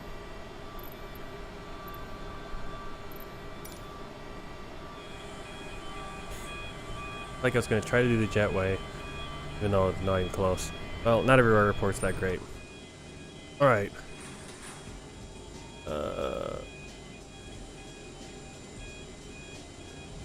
Full power connected. Pumps off.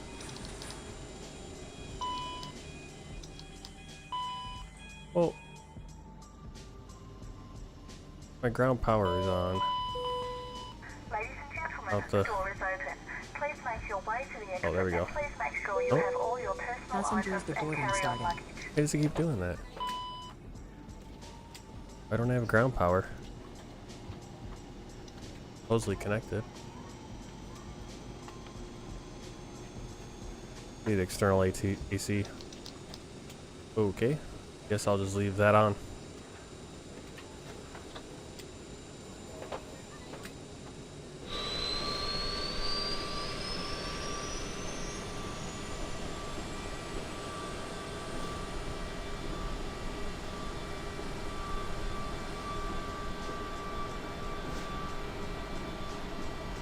Interesting parking job.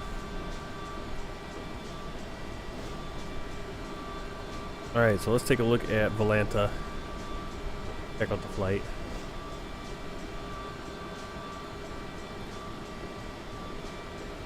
Nice straight shot. Landing rate -178, not bad. Flight time 58 minutes, just as scheduled. For some reason doesn't remember my passengers or anything else about this flight. It's all missing for some reason, which is a little weird. I'm also gonna pull up. We got a pilot's life. Do you want to deboard crew? Crew deboarding starting. So where is it? There it is. The pilot's life. Let's go back to the flight. I've now completed it. We're in post-flight. You can go right here to flight report, and I could tell you it's a kind of hard to see, but we got a perfect score. Everything, landing rate good. Everything was just fine. Pretty nice. I don't know if we can do anything like use we can speed up. They don't want us to use a slew, but I don't know if that's what about doing accelerated time? We got 100 on there, XP 100 or 100% XP, I suppose that's what that is. But 100 for our score, so that's really nice. I kind of got all the little things. Landing details kind of shows us where we made touchdown. All that. Our pitch, our bank. Landing speed.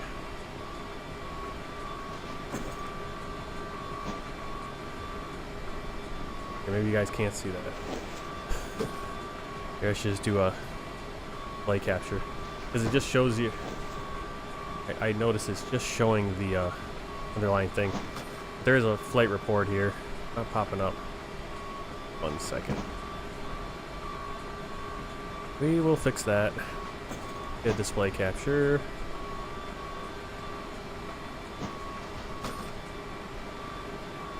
Whoa.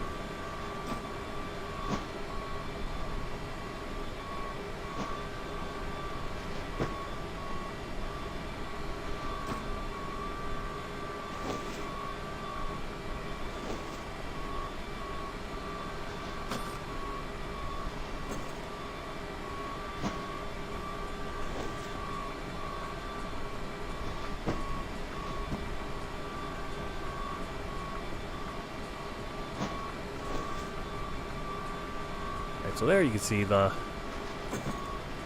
right place too. Covering my face and all that other stuff. There it is. Alright, so now you can see all the pass. Got 100 on the score and all that good stuff. Alright, and we do submit the flight. Yes, I am. And so once you submit the flight, it will then open up the next flight right here in current flight details.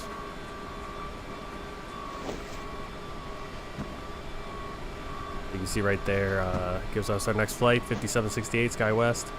CRJ2, we're going to change that aircraft to a CRJ7. As long as it's the same, you know, it has to be within the family, as you can see. Got our start time, where we're going, very short little hop, 73 miles, shouldn't take too long yet.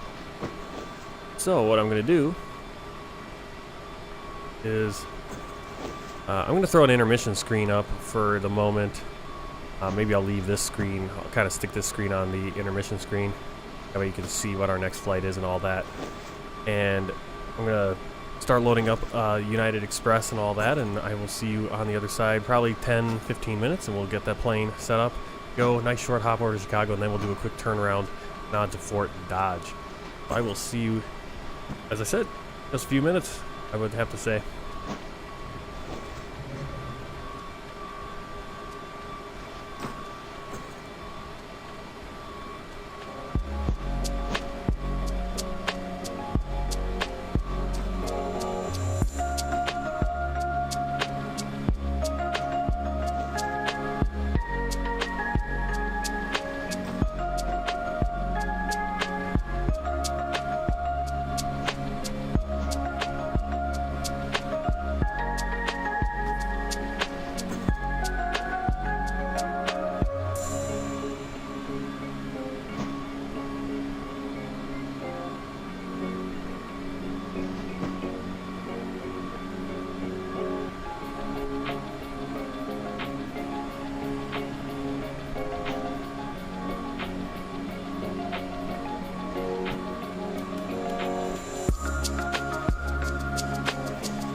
Like, why is that all set up wrong? It's the wrong scene. Alright, welcome back. Sorry about the little bit longer wait than I thought.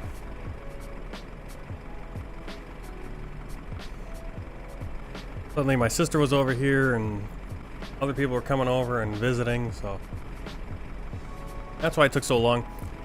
But here we are. It is, I think, 6 o'clock or 5:47. I got up close to about 5:47 a.m. local time in South Bend for this next SkyWest flight. And you can see we're in United Express colors. for this flight, and it's going to be for the next flight. We're just going to be turning around once we get to Chicago. We're flying South Bend International Airport up to Chicago O'Hare. 73 miles is going to take us. I mean, we're literally just going to fly out of the airport and be right on to the final approach for our runway 27 center. That's how close it is. It's a little... I'm a little concerned because it's such a short one and how it's going to go. I've done it in Milwaukee. I've done it Chicago to Milwaukee a number of times. Oh, hopefully all goes well. All right. As always, or not as always, but this is a flight. I'm using A Pilot's Life, Chapter 2. So we're working for SkyWest Airlines, and that's why we got this flight.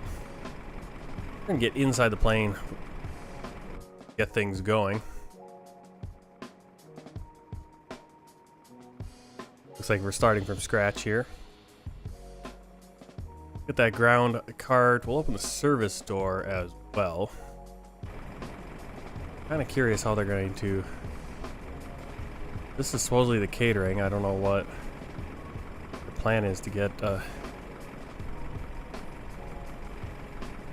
stuff into the plane there.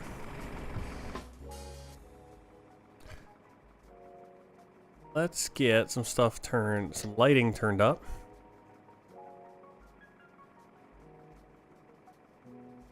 The parking brake is set. Gear there, landing gear is down. Up here, turn on the battery master switch.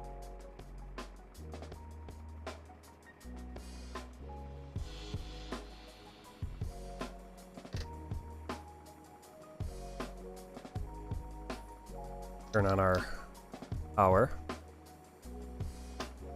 Turn on the dome light for now.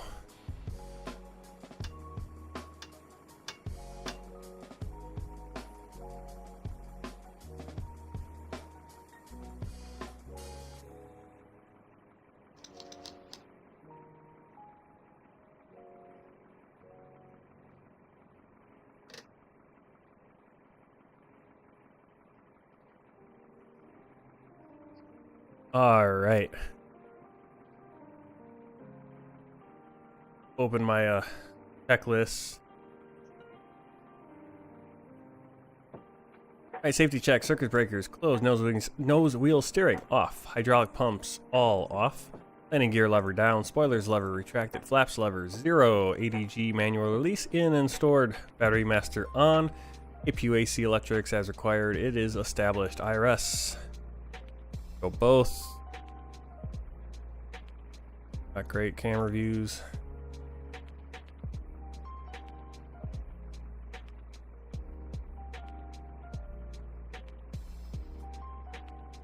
Actually like that camera. That's a nav, and we're gonna set this at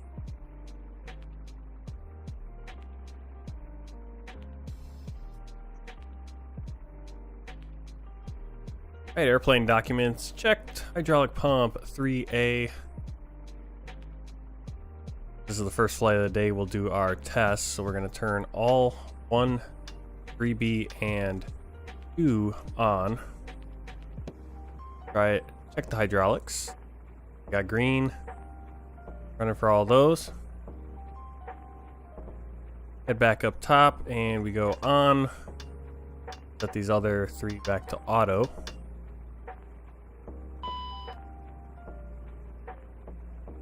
We lose the, you can see all the stuff that's on those hydraulics. Those will come back on once we have engine. Alright, originating checklist number 1, pre-flight checks complete. Audio warning panel, normal, fire detection test. Have a little message there. You can see all the different things lighting up. Complete, lights. So nav, logo, and wing. Fuel panel, checked. Bleed air, auto. ISOL open, both engines as a source. And bleed air, crossfeed, normal. Panel checked. APU panel checked. We're going to turn on that power. Start panel checked. We got no lights. Hydraulics. Auto on, on. Auto on, auto. Pressurization. We're gonna need 800.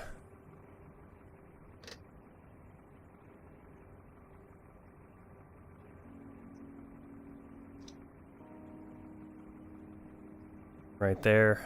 420.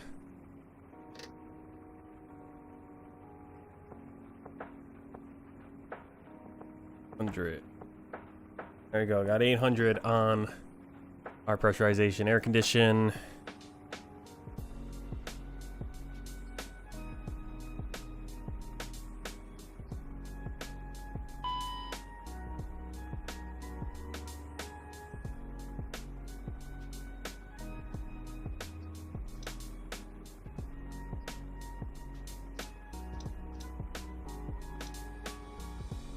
Where that one went? Or we had an air condition. Oh, air condition. I know where. Air condition check. We're going here. We want to turn on these packs. Recirculating fan on. Go here to our windshield low. We want to do our ice detection test. It does turn on. Didn't need any of that. Next to the APU, we will start that up. Next page, emergency lights armed. Seatbelt signs still in the off position. We'll turn on the no smoking. Standby compass checked.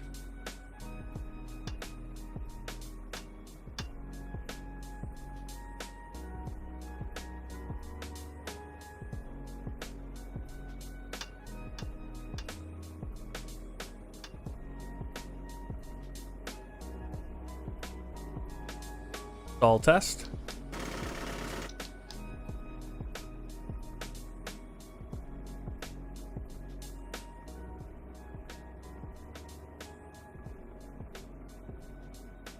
Forget how to do the ground proximity warning system test.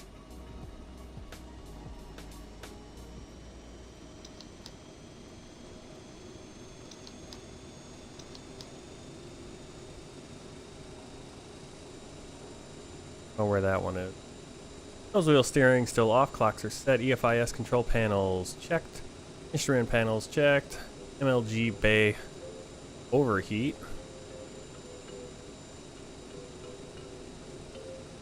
User bay overheat. And upper pedestal checked. Thrust lever quadrant checked. Domain check. Page 3 avionics check. APR armed. Engine speed on. Trims. Haven't gotten those yet. Let's go over to our performance page. Get our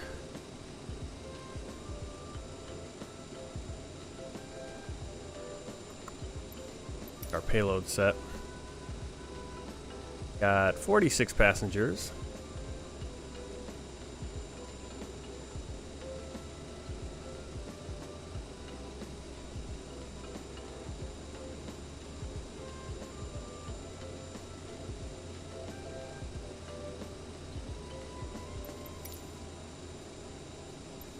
Actually should update this, right? There we go. Let's say I thought we had 70 passengers. 70, we'll do about max out front and then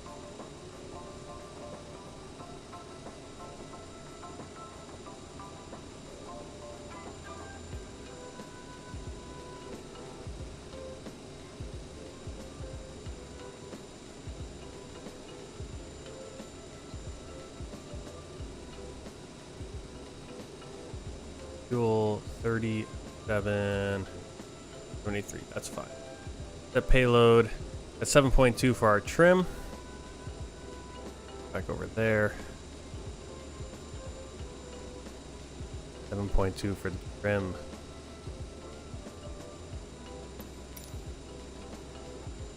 Okay, let's get the passengers loading up. Hopefully this works. Boarding requested.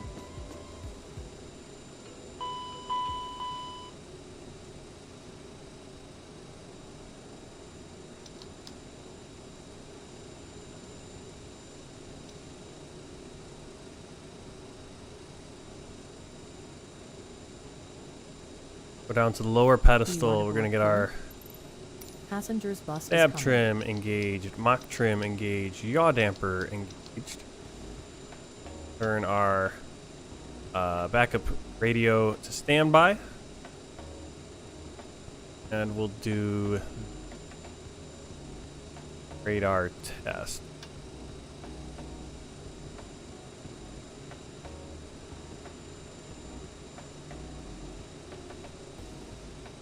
Same test right there.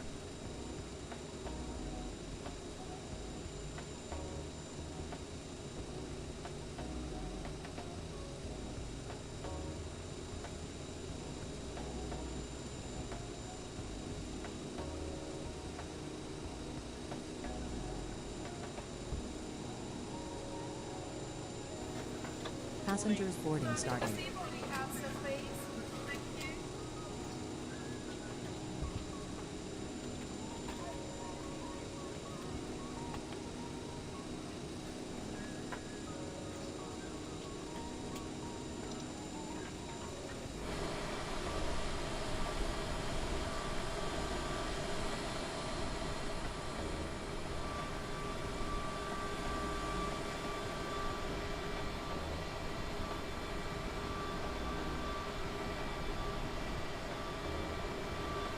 Alright, well, passengers actually loading up properly here. Let's get our information put in. So, South Bend is Kilo Sierra Bravo November. Copy that down here. Go to the flight plan.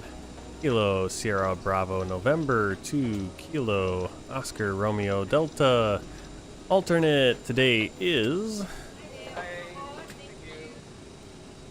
Right. Kilo Delta Tango Whiskey. Flight number, our SkyWest 768. We're gonna fly direct to. This is gonna be just a very tricky one. We're not even gonna do this Ernie 7. Makes no sense because we're just gonna go into our final 27 center. Once we get to Prady, we're kind of really no reason for star. There's Prady. We're gonna go departure runway 18. Execute there. 18 to Prady. Then we're gonna go arrival 27 center. We're gonna go with the ILS. And our transition is going to be Vogler. Going to skip all these because it's just no reason to have all that. The legs, the Vogler. Execute.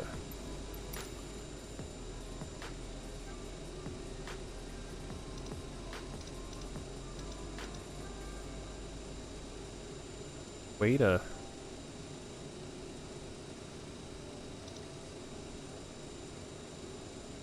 There's a way to see, but you can see how we just come out of Prady, Vogler, and then in. So nice short. I mean, we're going to be on our approach right away, so this is going to be a all hands on deck kind of flight full time. Let's see. Next page. Everything looks good on that. Okay, back to flight plan. We're going to be cruising. Flight plan has us cruising. We're probably definitely... For sure not going to be going up to this cruising altitude, 160. I'd be surprised if we get to 10,000 before we in our descent for approach and all that. Into performance, copy that into the computer. We'll also set the takeoff. As we're at it right now. Got our fuel, gross weight, fuel, cargo. DNAV setup, performance, everything is good. Let's look at the radio page because this is going to be very important to just get this stuff in right away. So our ILS,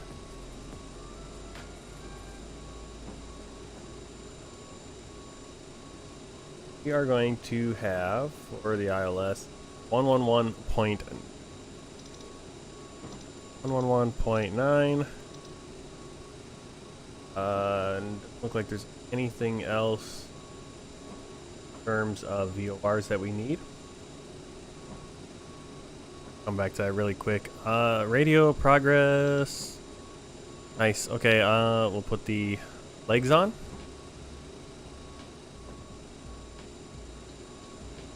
Go over to this page. Menu. Up here. Okay.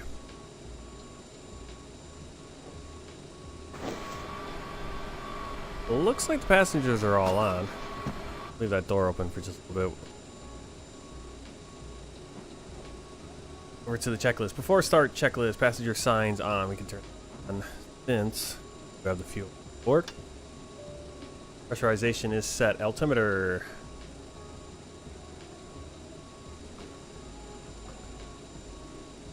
Not yet. That's the inches. 30.54 or 45. Altimeter set. On the other side too.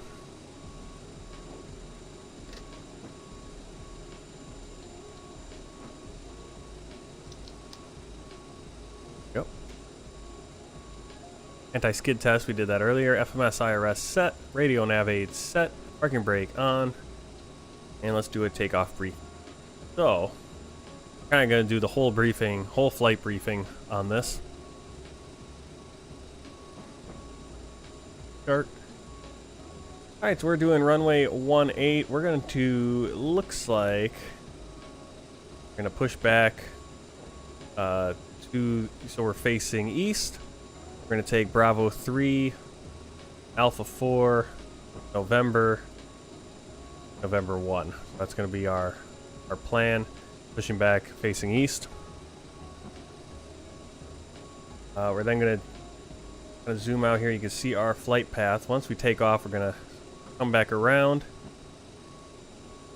for Prady, and then come down to Vogler. Once we're on Vogler, we're on our approach right there. Let's see. Well, Nichols is our radar fix. Not our one of the radar fixes, but we don't have an altitude. It looks like 9,000 right there.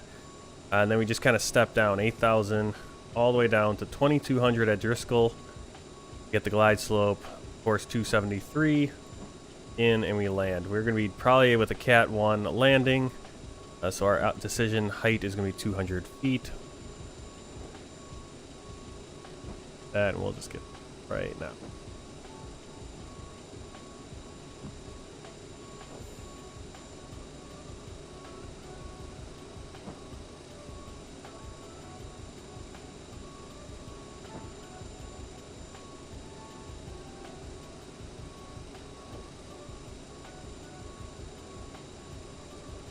Alright, if we need to go around in Chicago at O'Hare, we're going to be climbing to 1,100 feet on the runway heading, on our landing heading.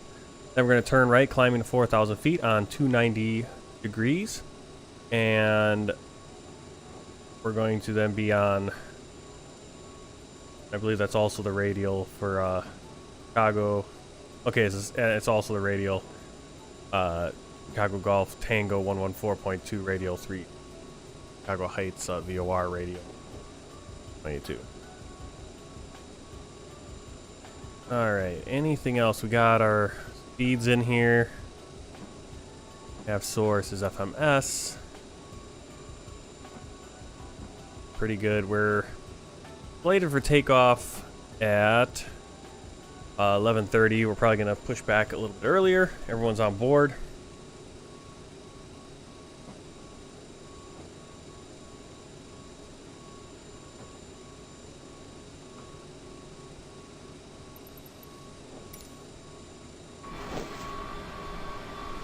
Waiting on a few more pieces of luggage, it looks like, as the sun comes up here. Seems all the flights so far on this schedule have been either late afternoon or early morning. So we've had a beautiful takeoff out of Cedar Rapids to Minneapolis yesterday when I was flying. I think we're gonna have an equally beautiful takeoff and a flight over Lake Michigan into Chicago, and then we'll have an afternoon takeoff. We're slated to leave about 3:20, 3:19 Head out to Fort Dodge.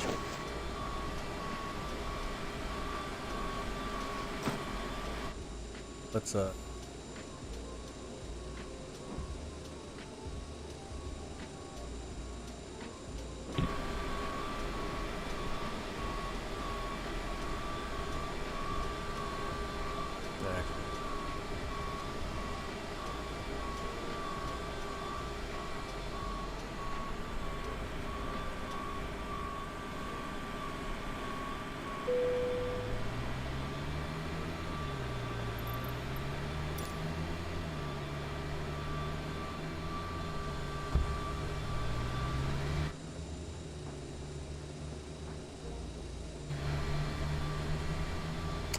interesting Hello, path to Captain. We take. are ready for pushback.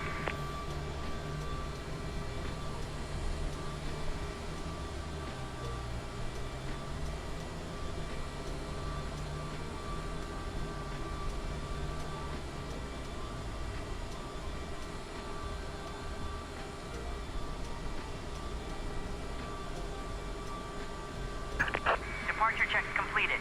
Bypass pin inserted.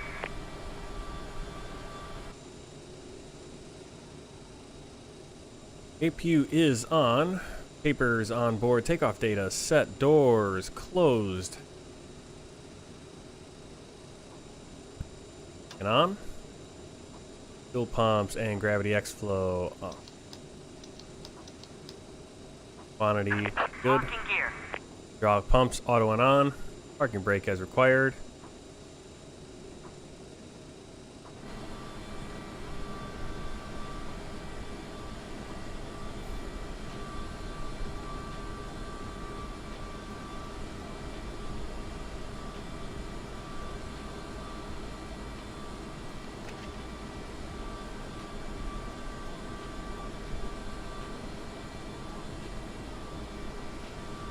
Kind of interesting that I put KBSN in for our takeoff airport. It still had 73 miles. Fix that. That's why it was. All right, we want our nose left. Yes. Release parking brakes, please.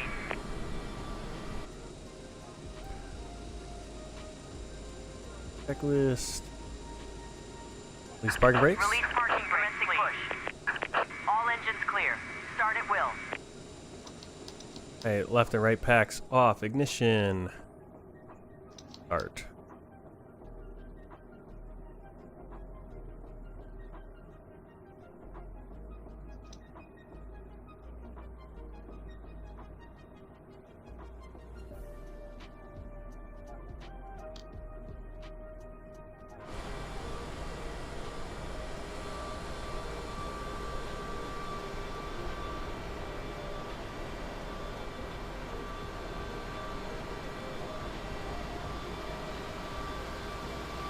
It does all right, and then it does that. Overturning. Stop, stop, stop, stop, stop.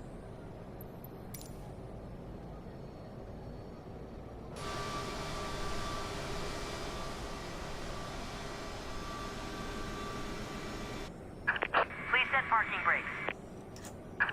Waiting your confirmation for a good engine start. Starting left engine. Ladies and gentlemen, please pay attention as we display the safety features and procedures of the aircraft in Cockpit to case of ground. emergency. We have a good engine start. During an You can emergency, disconnect. please remain in your seats with your seatbelts fastened and your seats in the upright position. In case of a drop in cabin pressure, breathing masks will drop from the ceiling and should be placed over your head. If there is smoke in the cabin during the evacuation of the aircraft, the walkway emergency lights will display to the exits, which are located here and here. In case of an extreme emergency landing, you will be instructed to get into the brace position, which is executed by placing your head between your knees with your hands over your head. Unlocking gear. We would also like to remind you that you should turn off all electronic devices. We thank you for paying attention during this brief presentation. After start checklist. Gen 1 and 2 on. Ignition A or B off. Tow truck disconnected. Left and right Bypass packs pin removed. on. Left is clear. Right is clear. Anti-ice checked as required. Probes on. APR tested and armed. Electrics checked. Rudder checked. Nose wheels, steering armed. After start checklist complete.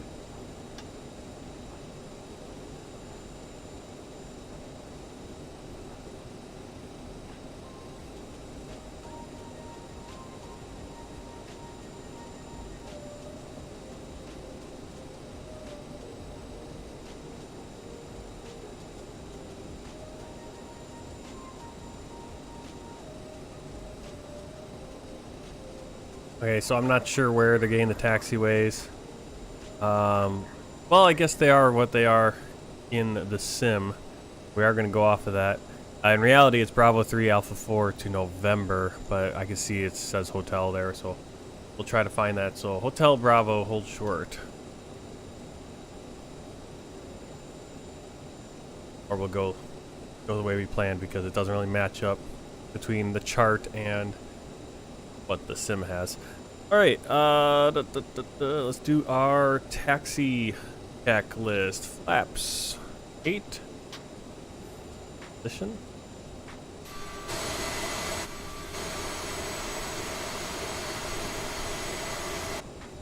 Flaps 8, check.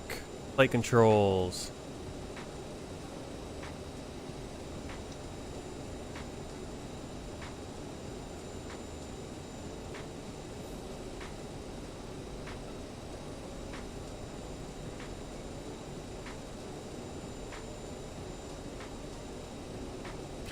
Flight controls checked. Crimson stab, green and set. Thrust reversers armed.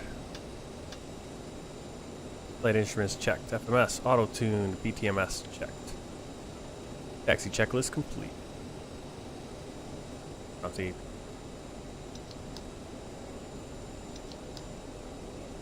Taxi lights on.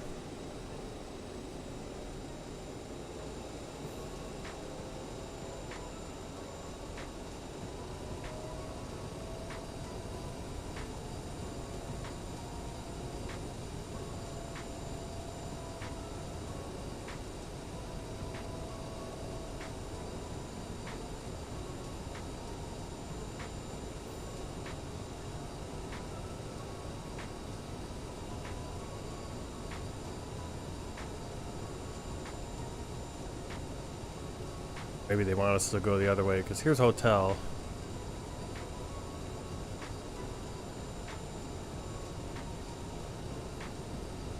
Oh,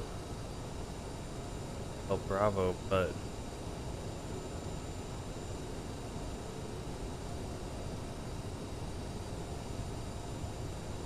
Bravo doesn't take us to runway 18. It would take us to runway 9 right.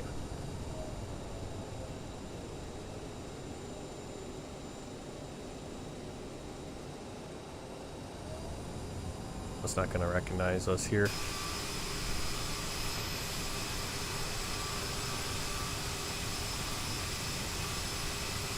Using taxi.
Okay, so this is Bravo.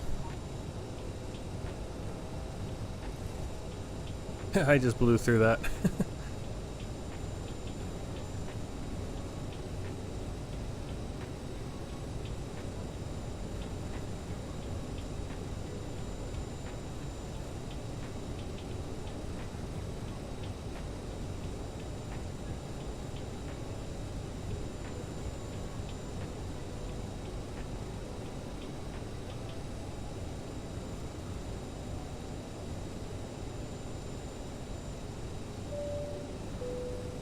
Ladies and gentlemen, the captain has advised that we are now cleared for takeoff. Please notice the cabin lights have been turned off, as this is a normal procedure for a nighttime takeoff.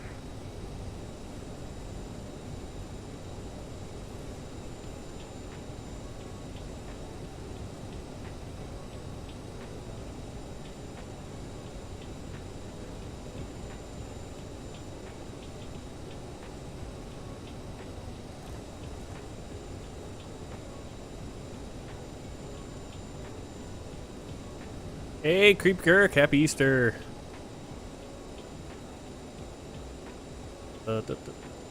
Vacated on.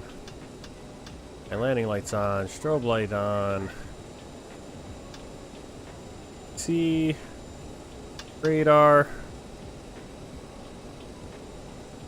Hey, before takeoff check, lights and strobes, fuel cross flow. Off. Mission anti-ice as required. Flight attendants advised. Transponder on. Radar on. Gas checked and cleared.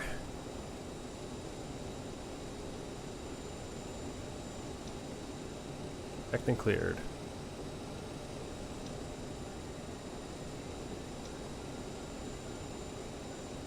Before takeoff checklist complete.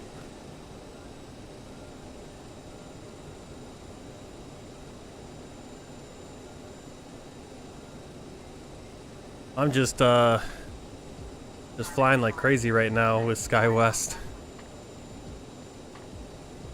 Short one here going to Chicago.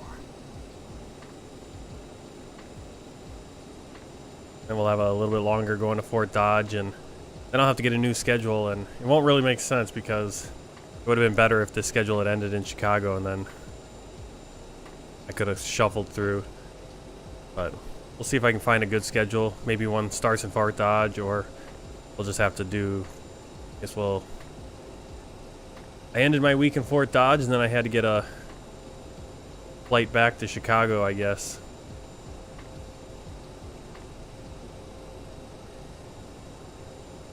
Flight back to Chicago, and then flight back to Milwaukee or something. Right? Okay, line up runway.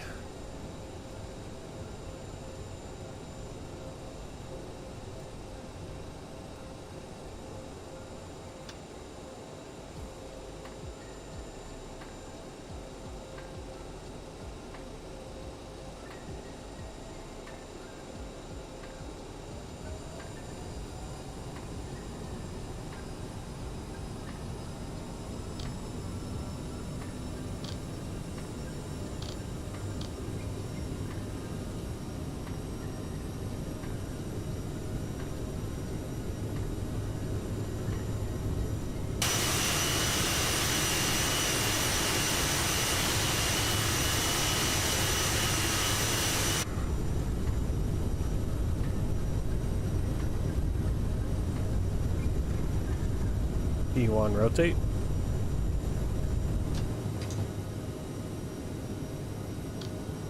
Minimums.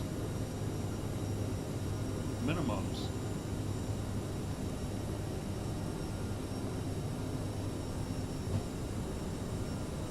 We're getting bad frame rates here in South Bend. Oof.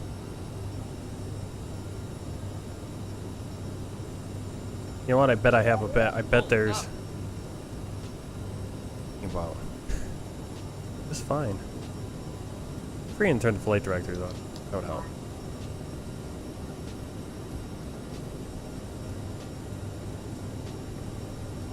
I bet you there's a scenery, kind of like part of a scenery pack for South Bend for the airport. I'm guessing that's what it's got to be, because otherwise the only scenery I have is, well, it could be the I did download Notre Dame's stadium. I could possibly.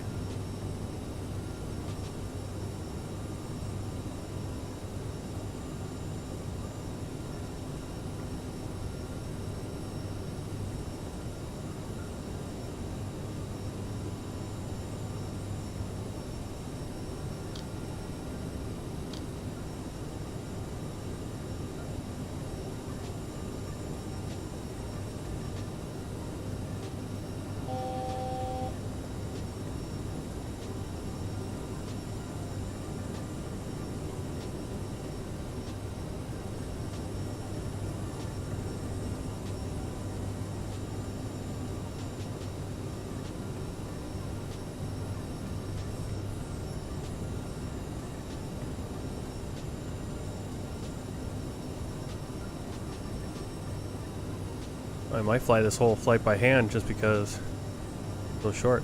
Alright, climb check, landing gear up. Flaps. Up.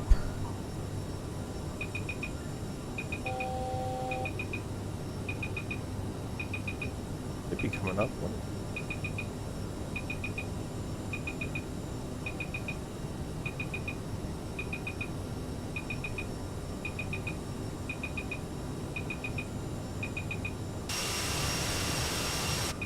I've never had that happen before. I can't go above 220 knots.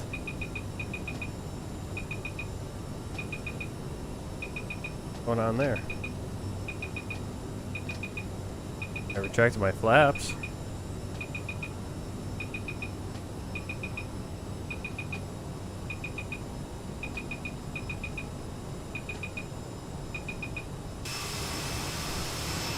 Oh, my landing gear. I could have sworn I had my landing gear go up.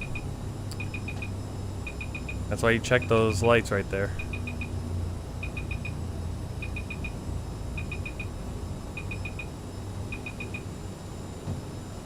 There we go.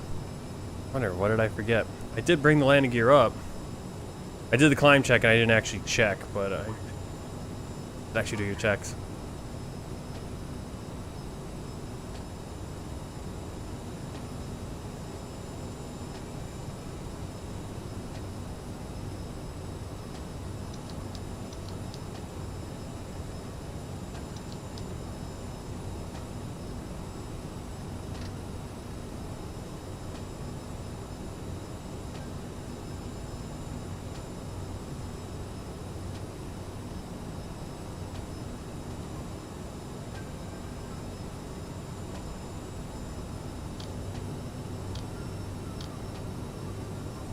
Alright, let it climb now.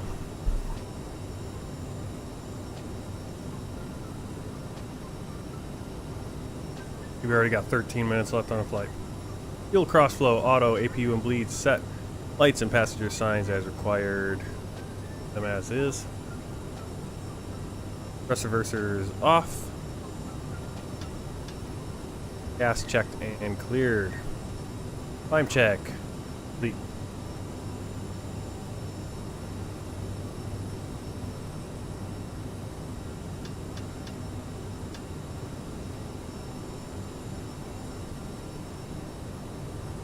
Alright, we're gonna let the passengers, passengers have a small bladder, run to the bathroom really quick because we're gonna be on our approach pretty soon. Speaking of that, let's get our pressurization set. So, gonna get down to 680. We're at 800 right now. So, 700, 680. 80.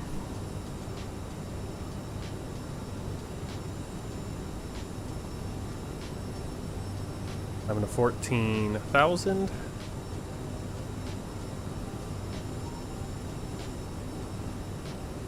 Alright, in-range check, pressurization set, fuel checked. 3,315, quite enough fuel. Altimeters are set, 30.45.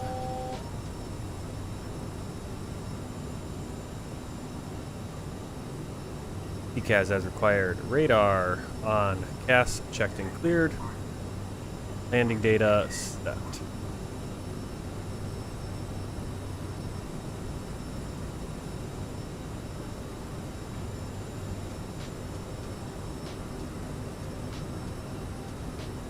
Okay, I was wrong. We will get up to our cruise.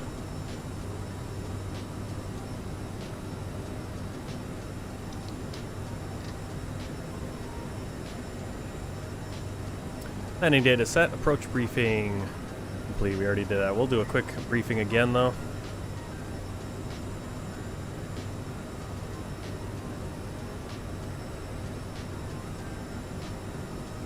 Alright, so we're going to reach Vogler, and then we're going to come into Nichols. Nichols, we need to go about 9,000 feet. Crisco, we're going to go down 8. Fermi, 7. Bow,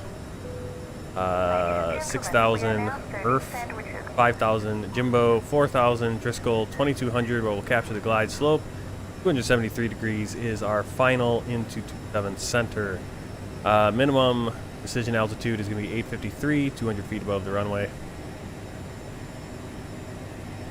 And we already got our descent, so we're going to go seatbelts on. Oh.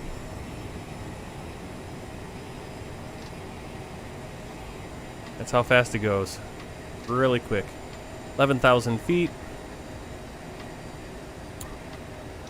And about 1,200 feet per second. Per minute. It's saying.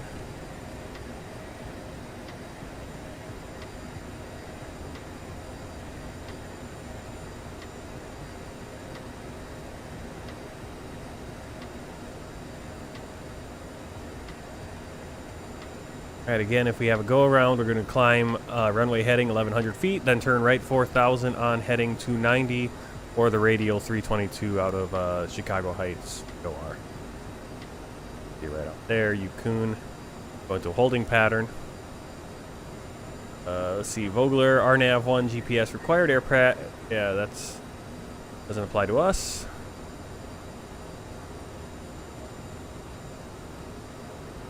We do have the localizer 111.9 input, airport elevation 680, touchdown zone 653, and our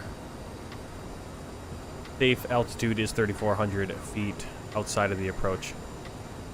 Mountain, oh, it's because we kind of had to dip down back to get dip south to get back to Vogler. Alright, so we are descending. Let's go down to 1,700.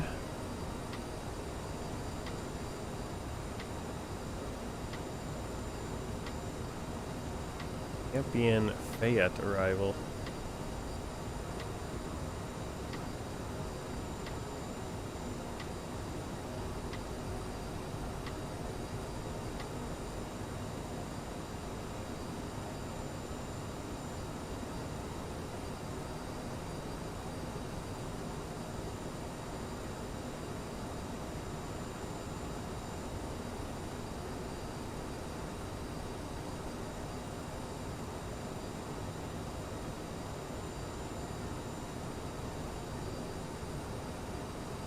Yeah, that doesn't make any sense. Why would I get that arrival? That arrival is...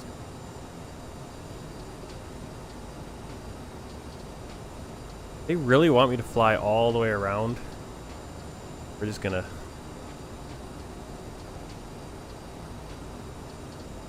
Vector...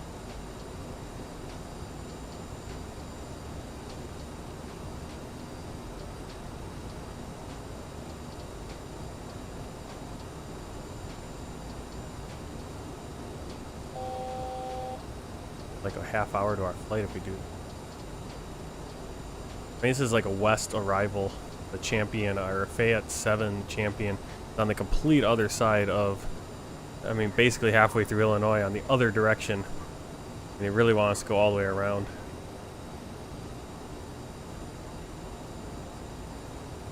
We are already on the approach. There's no reason. We do need to descend, or be above 9,000 feet here. This.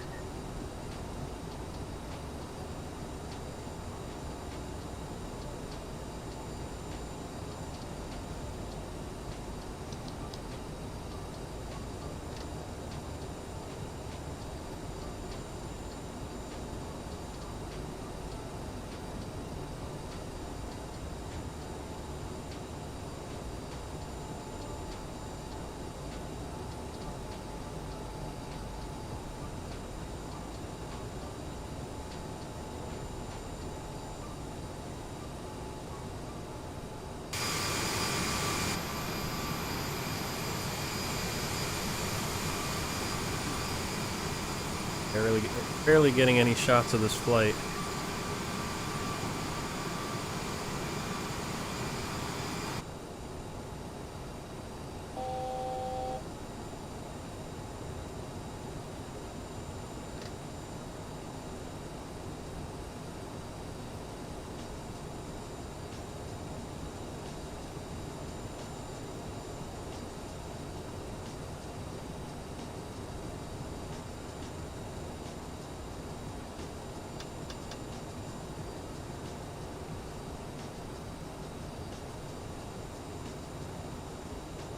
See if we can get a 100 score again here. I'm guessing I probably had too high a taxi speed at one point, and maybe those landing lights just now. But we had 100 flying into South Bend. We ended up with 100. See the airport right there, downtown Chicago. Absolutely beautiful.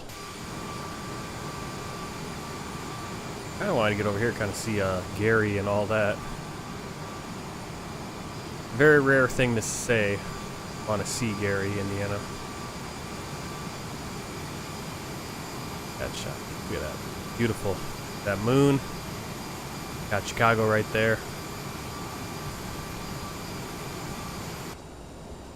Thing of beauty.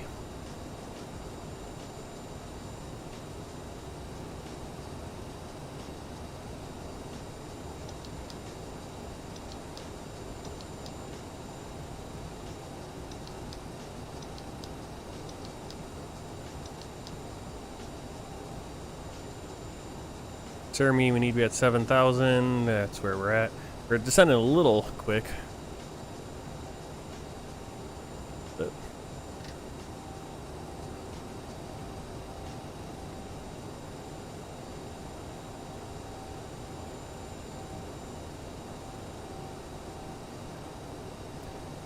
watching the speed. Hey, we're about 20 miles out, so we're going to slow to 200 knots.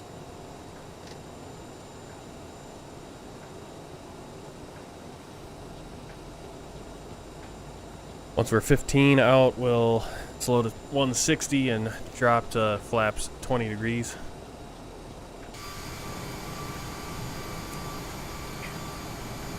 It's looking better as more stuff loads in. It looks even better.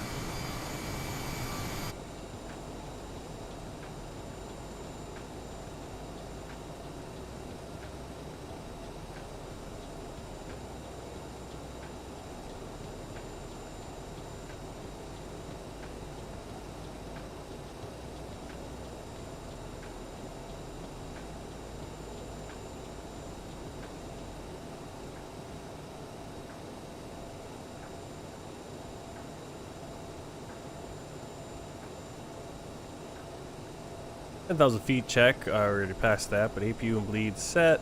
Anti-ice not needed. Lights and passenger signs as required. We do have all our landing lights. Lights, passenger signs are on. Altimeter 30.42. Check.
Right before landing check, flight attendant advised, passenger signs on, thrust reverser. Armed. Landing gear down.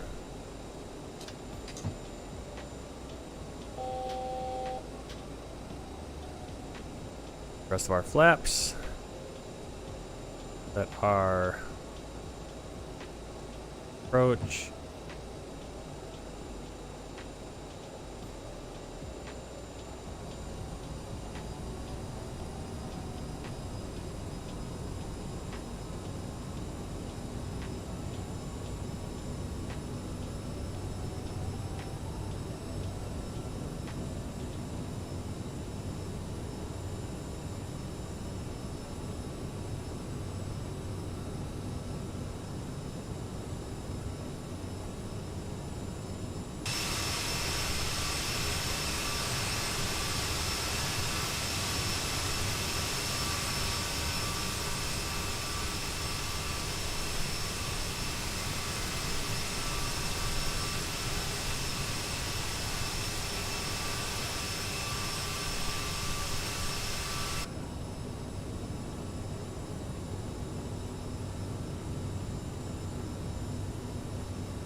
Right there, we got a little bit of, we definitely got a crosswind.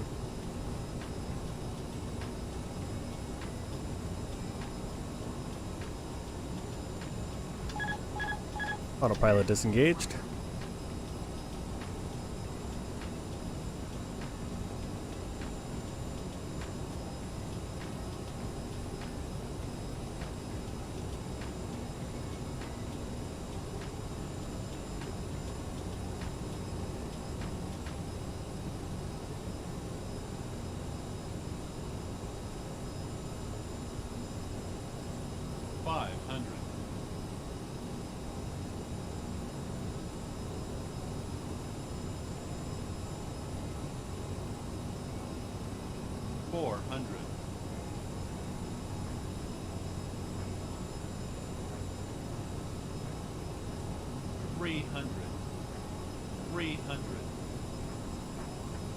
Sync rate.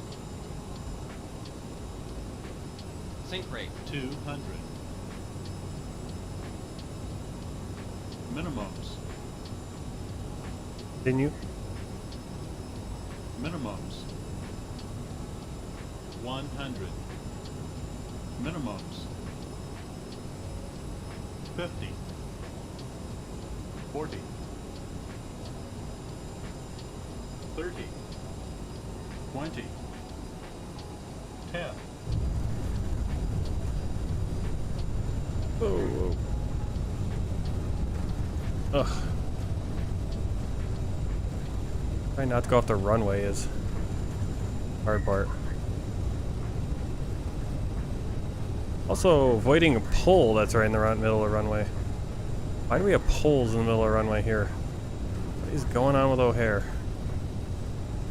Bunch of random poles. Right? Why do we have poles in the middle of the runways? Uh-huh.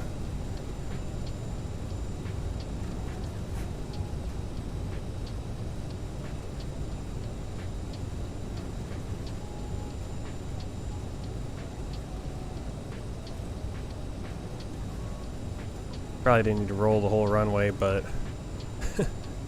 those poles were a little distracting. Plus, we were kind of off center, trying to stay in.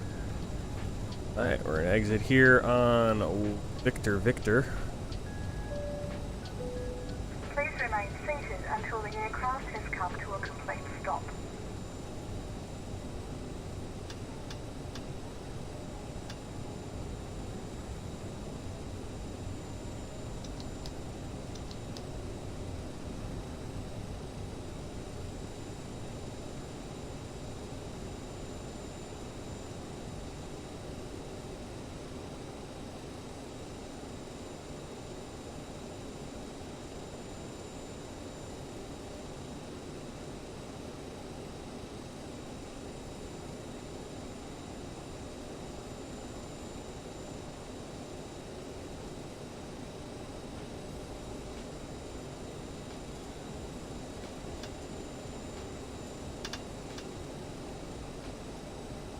Alright, after landing checklist APU as required on. Transponder off, flaps 0.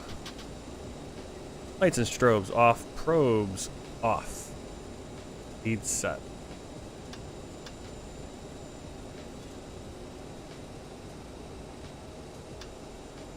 On.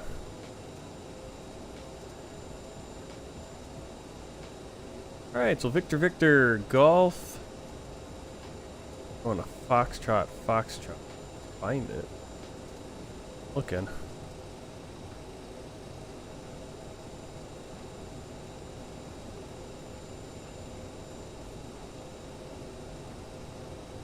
Foxtrot, Hotel. There's Hotel. Oh, okay, I see. Hotel Romeo. On down to Alpha 6. Alpha Golf.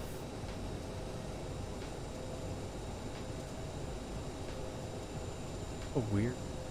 They always give the weirdest paths. Like, why not just send us on Golf all the way over? Guess they don't want us to cross runway 4 left. That's how you can avoid crossing runway 4 left.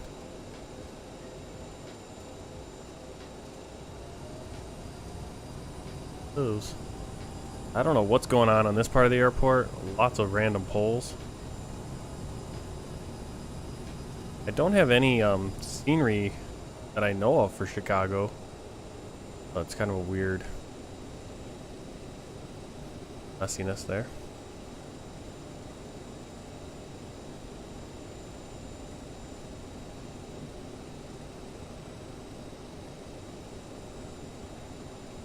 Yeah, we could just take, in reality we could take Golf all the way across, but we'll follow the taxi path, I guess.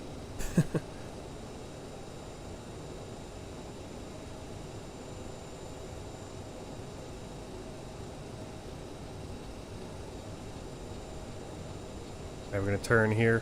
Whoa! What the heck?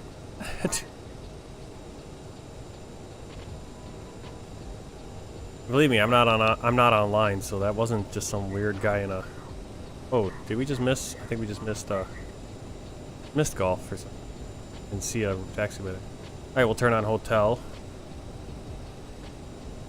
Actually, it might be turned on Juliet at this point. I just missed. Why didn't I see any turns there? There were no like lines turning. All right, we're a little off now. We'll sneak back up. We'll actually get back up to Hotel so we can get to... Or actually, yeah, we want to get to Hotel so we can get to Romeo.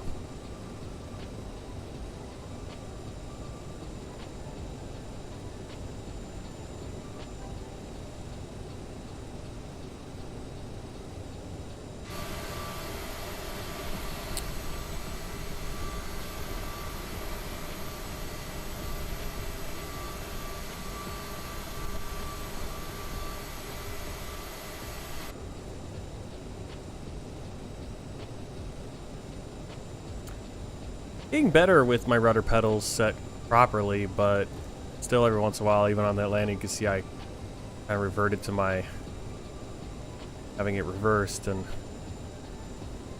everything's just a little off here at this airport, as you can see. the sign right in the way. Yeah, there's missing lines. Always disappointing, especially since this is a handcrafted airport, supposedly. A premium airport. You'd think Azobo could have done the taxiways as well.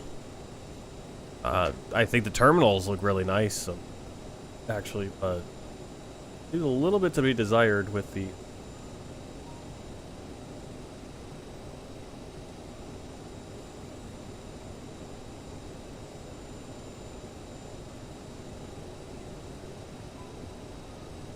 taxiways.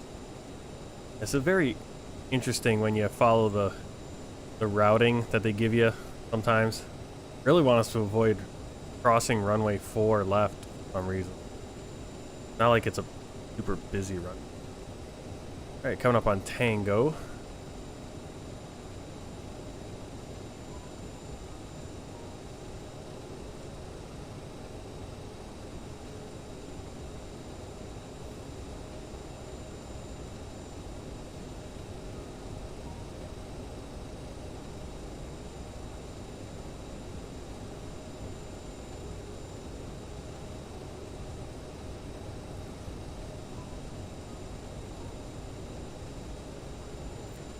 It's almost about 6:53 in the morning here in Chicago.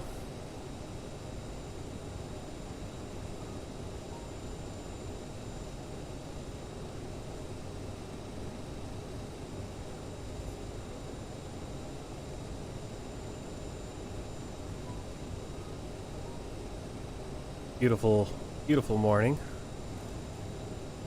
It's only going to be getting warmer. Starting to get to that point where I'm not going to be able to stream this time of day, even though like today it's working perfectly because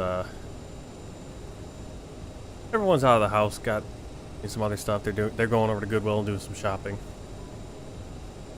I got the house to myself to stream a few flights here, which is nice, but it's starting to get hot in this room.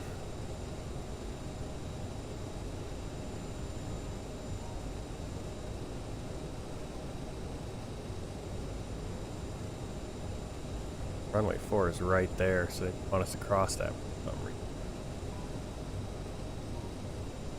There's Alpha 6.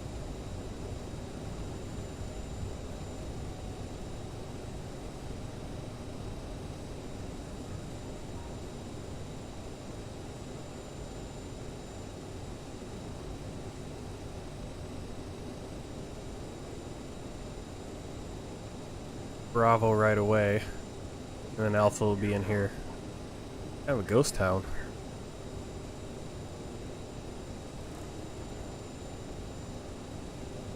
We'll take Alpha back up to Golf and get over to the Bravos and Gate Bravo 2.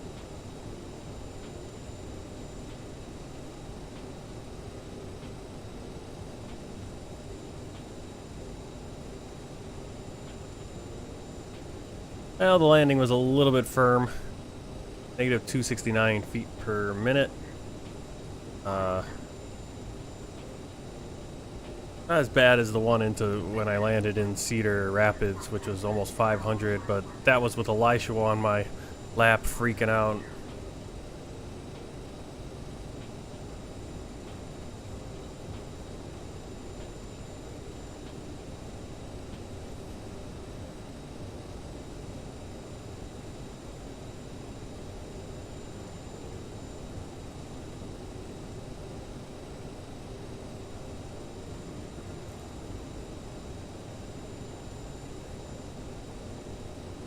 I should have taken the contract with SkyWest for like flights per week, because I think I could easily get, well, flights per week is a little hard because it depends on if I'm going to go hardcore with SkyWest doing the pilot's life. 10 flights is doable regional. I think that's kind of why they have it like that. It's like that if you're doing regional, you can do like 10 flights a week and you'll be able to get that bonus. If you're doing more long haul, 5 hours is probably your plan. 5 hours is actually the easiest if you're doing, I don't know if I'd be able to do 5 hours with this regional, because right now we're barely, probably almost, I think I've done 5 flights and I'm barely scratching Barely scratching 10 hours. Not even close to that many hours. Alright, we're going runway E, which is towards the end of this terminal. We're all on our lonesome out here. Really getting a... Let's call up GSX and have them prepare the gate. Bravo.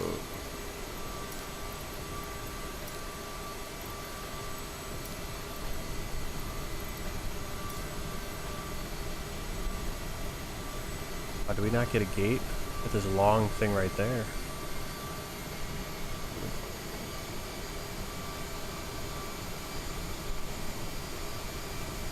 No, but I'd have to look at a satellite image to see if there's actually supposed to be a gate over here. Sometimes this happens where they don't model everything because they just kind of go off of the map or something. Like, look at your satellite images they're actually building here.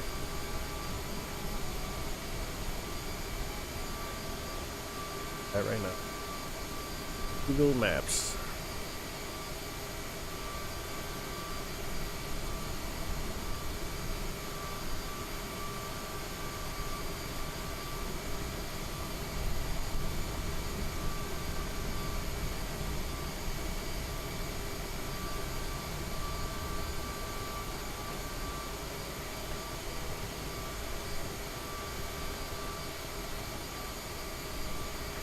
Oh, no.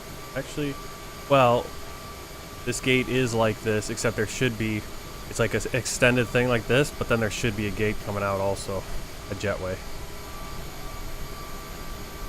Looking on Google Maps right now, and there is actually, in fact, a CRJ of some size parked from United Express.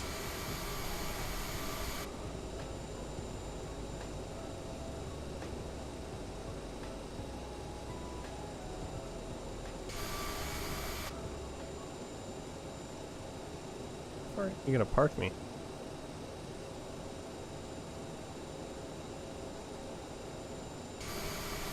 Yeah, that's not where we should be parked.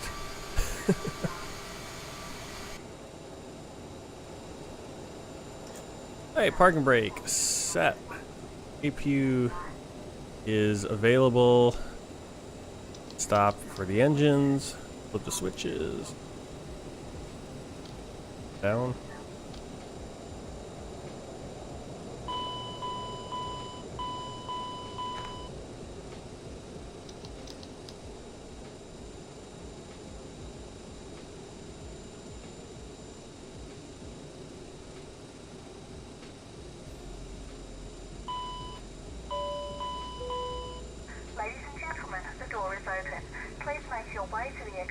Alright, we're going to turn that radio off, so hearing everything. Jump over here, and we'll do our parking checklist. Alright, chocks and brakes, electric set, fuel feed, check valve test, thrust levers shut off, belts off, anti-ice all off, fuel pumps off, hydraulic pump A as required. That on. Skin light off.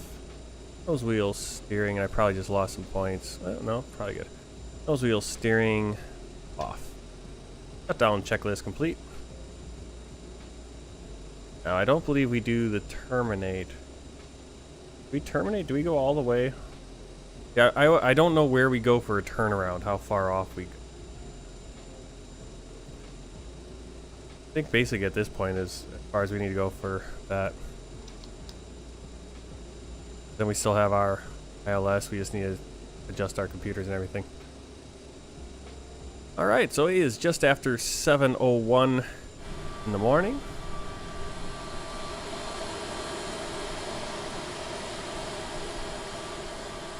Passengers are going to have to step over the pushback tug. Ooh, it is getting hot in here.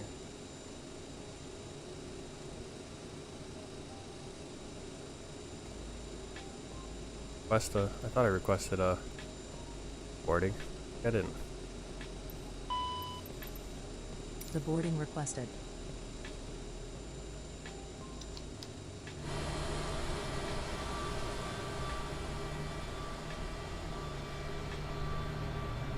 I keep seeming to get to gates that don't have gates, jetways. Well, they should have jetways. Passenger's bus is coming.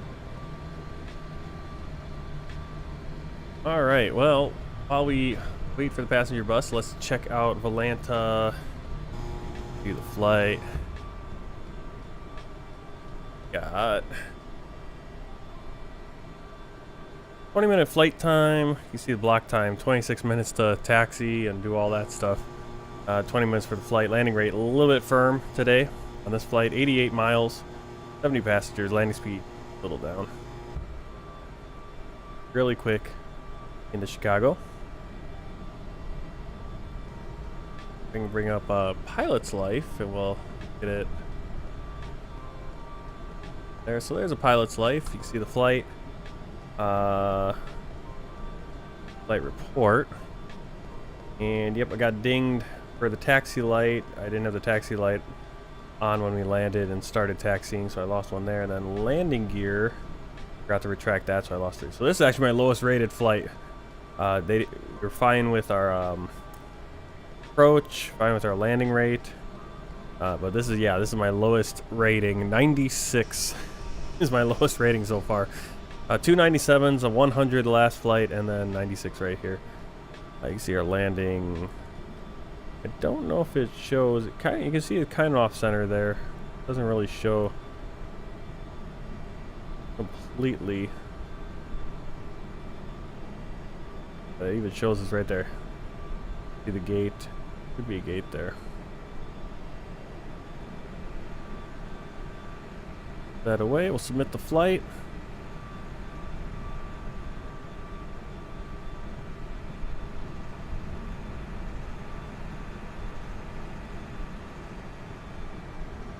And all right, here's our new one. So we're gonna do.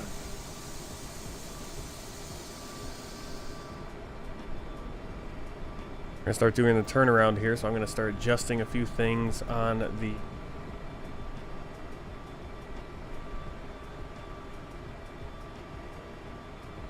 Departure and arrival are gonna change.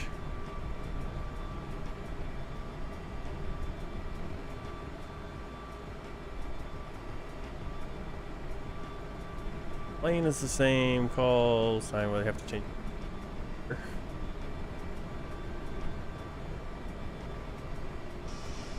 135.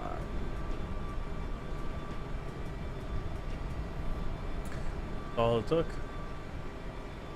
281 miles. Looks like you see the passengers getting off right now, and then we're gonna have to get the next batch of passengers on for a little bit longer flight.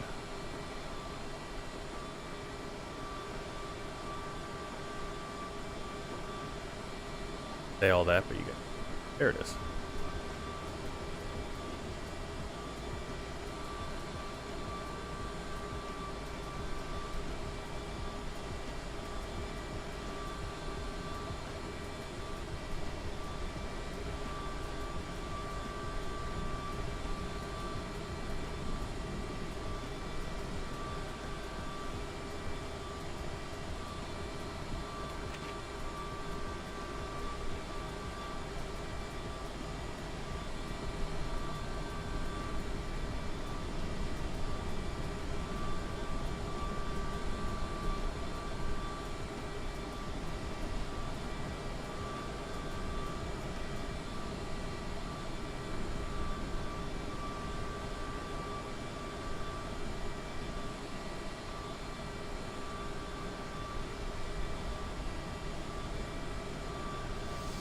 Do you want to deboard crew? No.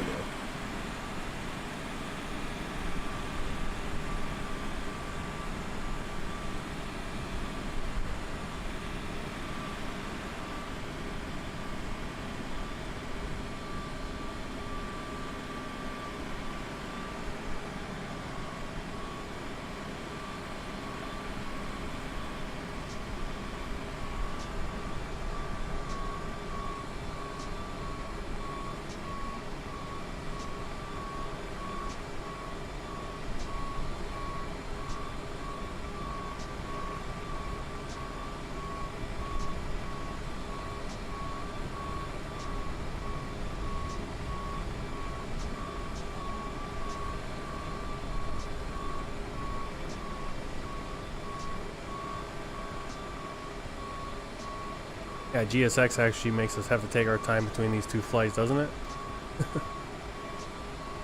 Alright. So I kind of want to move this plane back into a better position. Just put it on where I feel like if I do that though, then GSX will be like, oh, it's not parked to this gate. We won't mess with it, even though it is a little funky. And next flight is taking off. We are scheduled for 3:19 in the afternoon. I am going to move time ahead. So I don't know how that really works schedule-wise. Schedule-wise for this turnaround, it's a real slow turnaround if not on the right thing.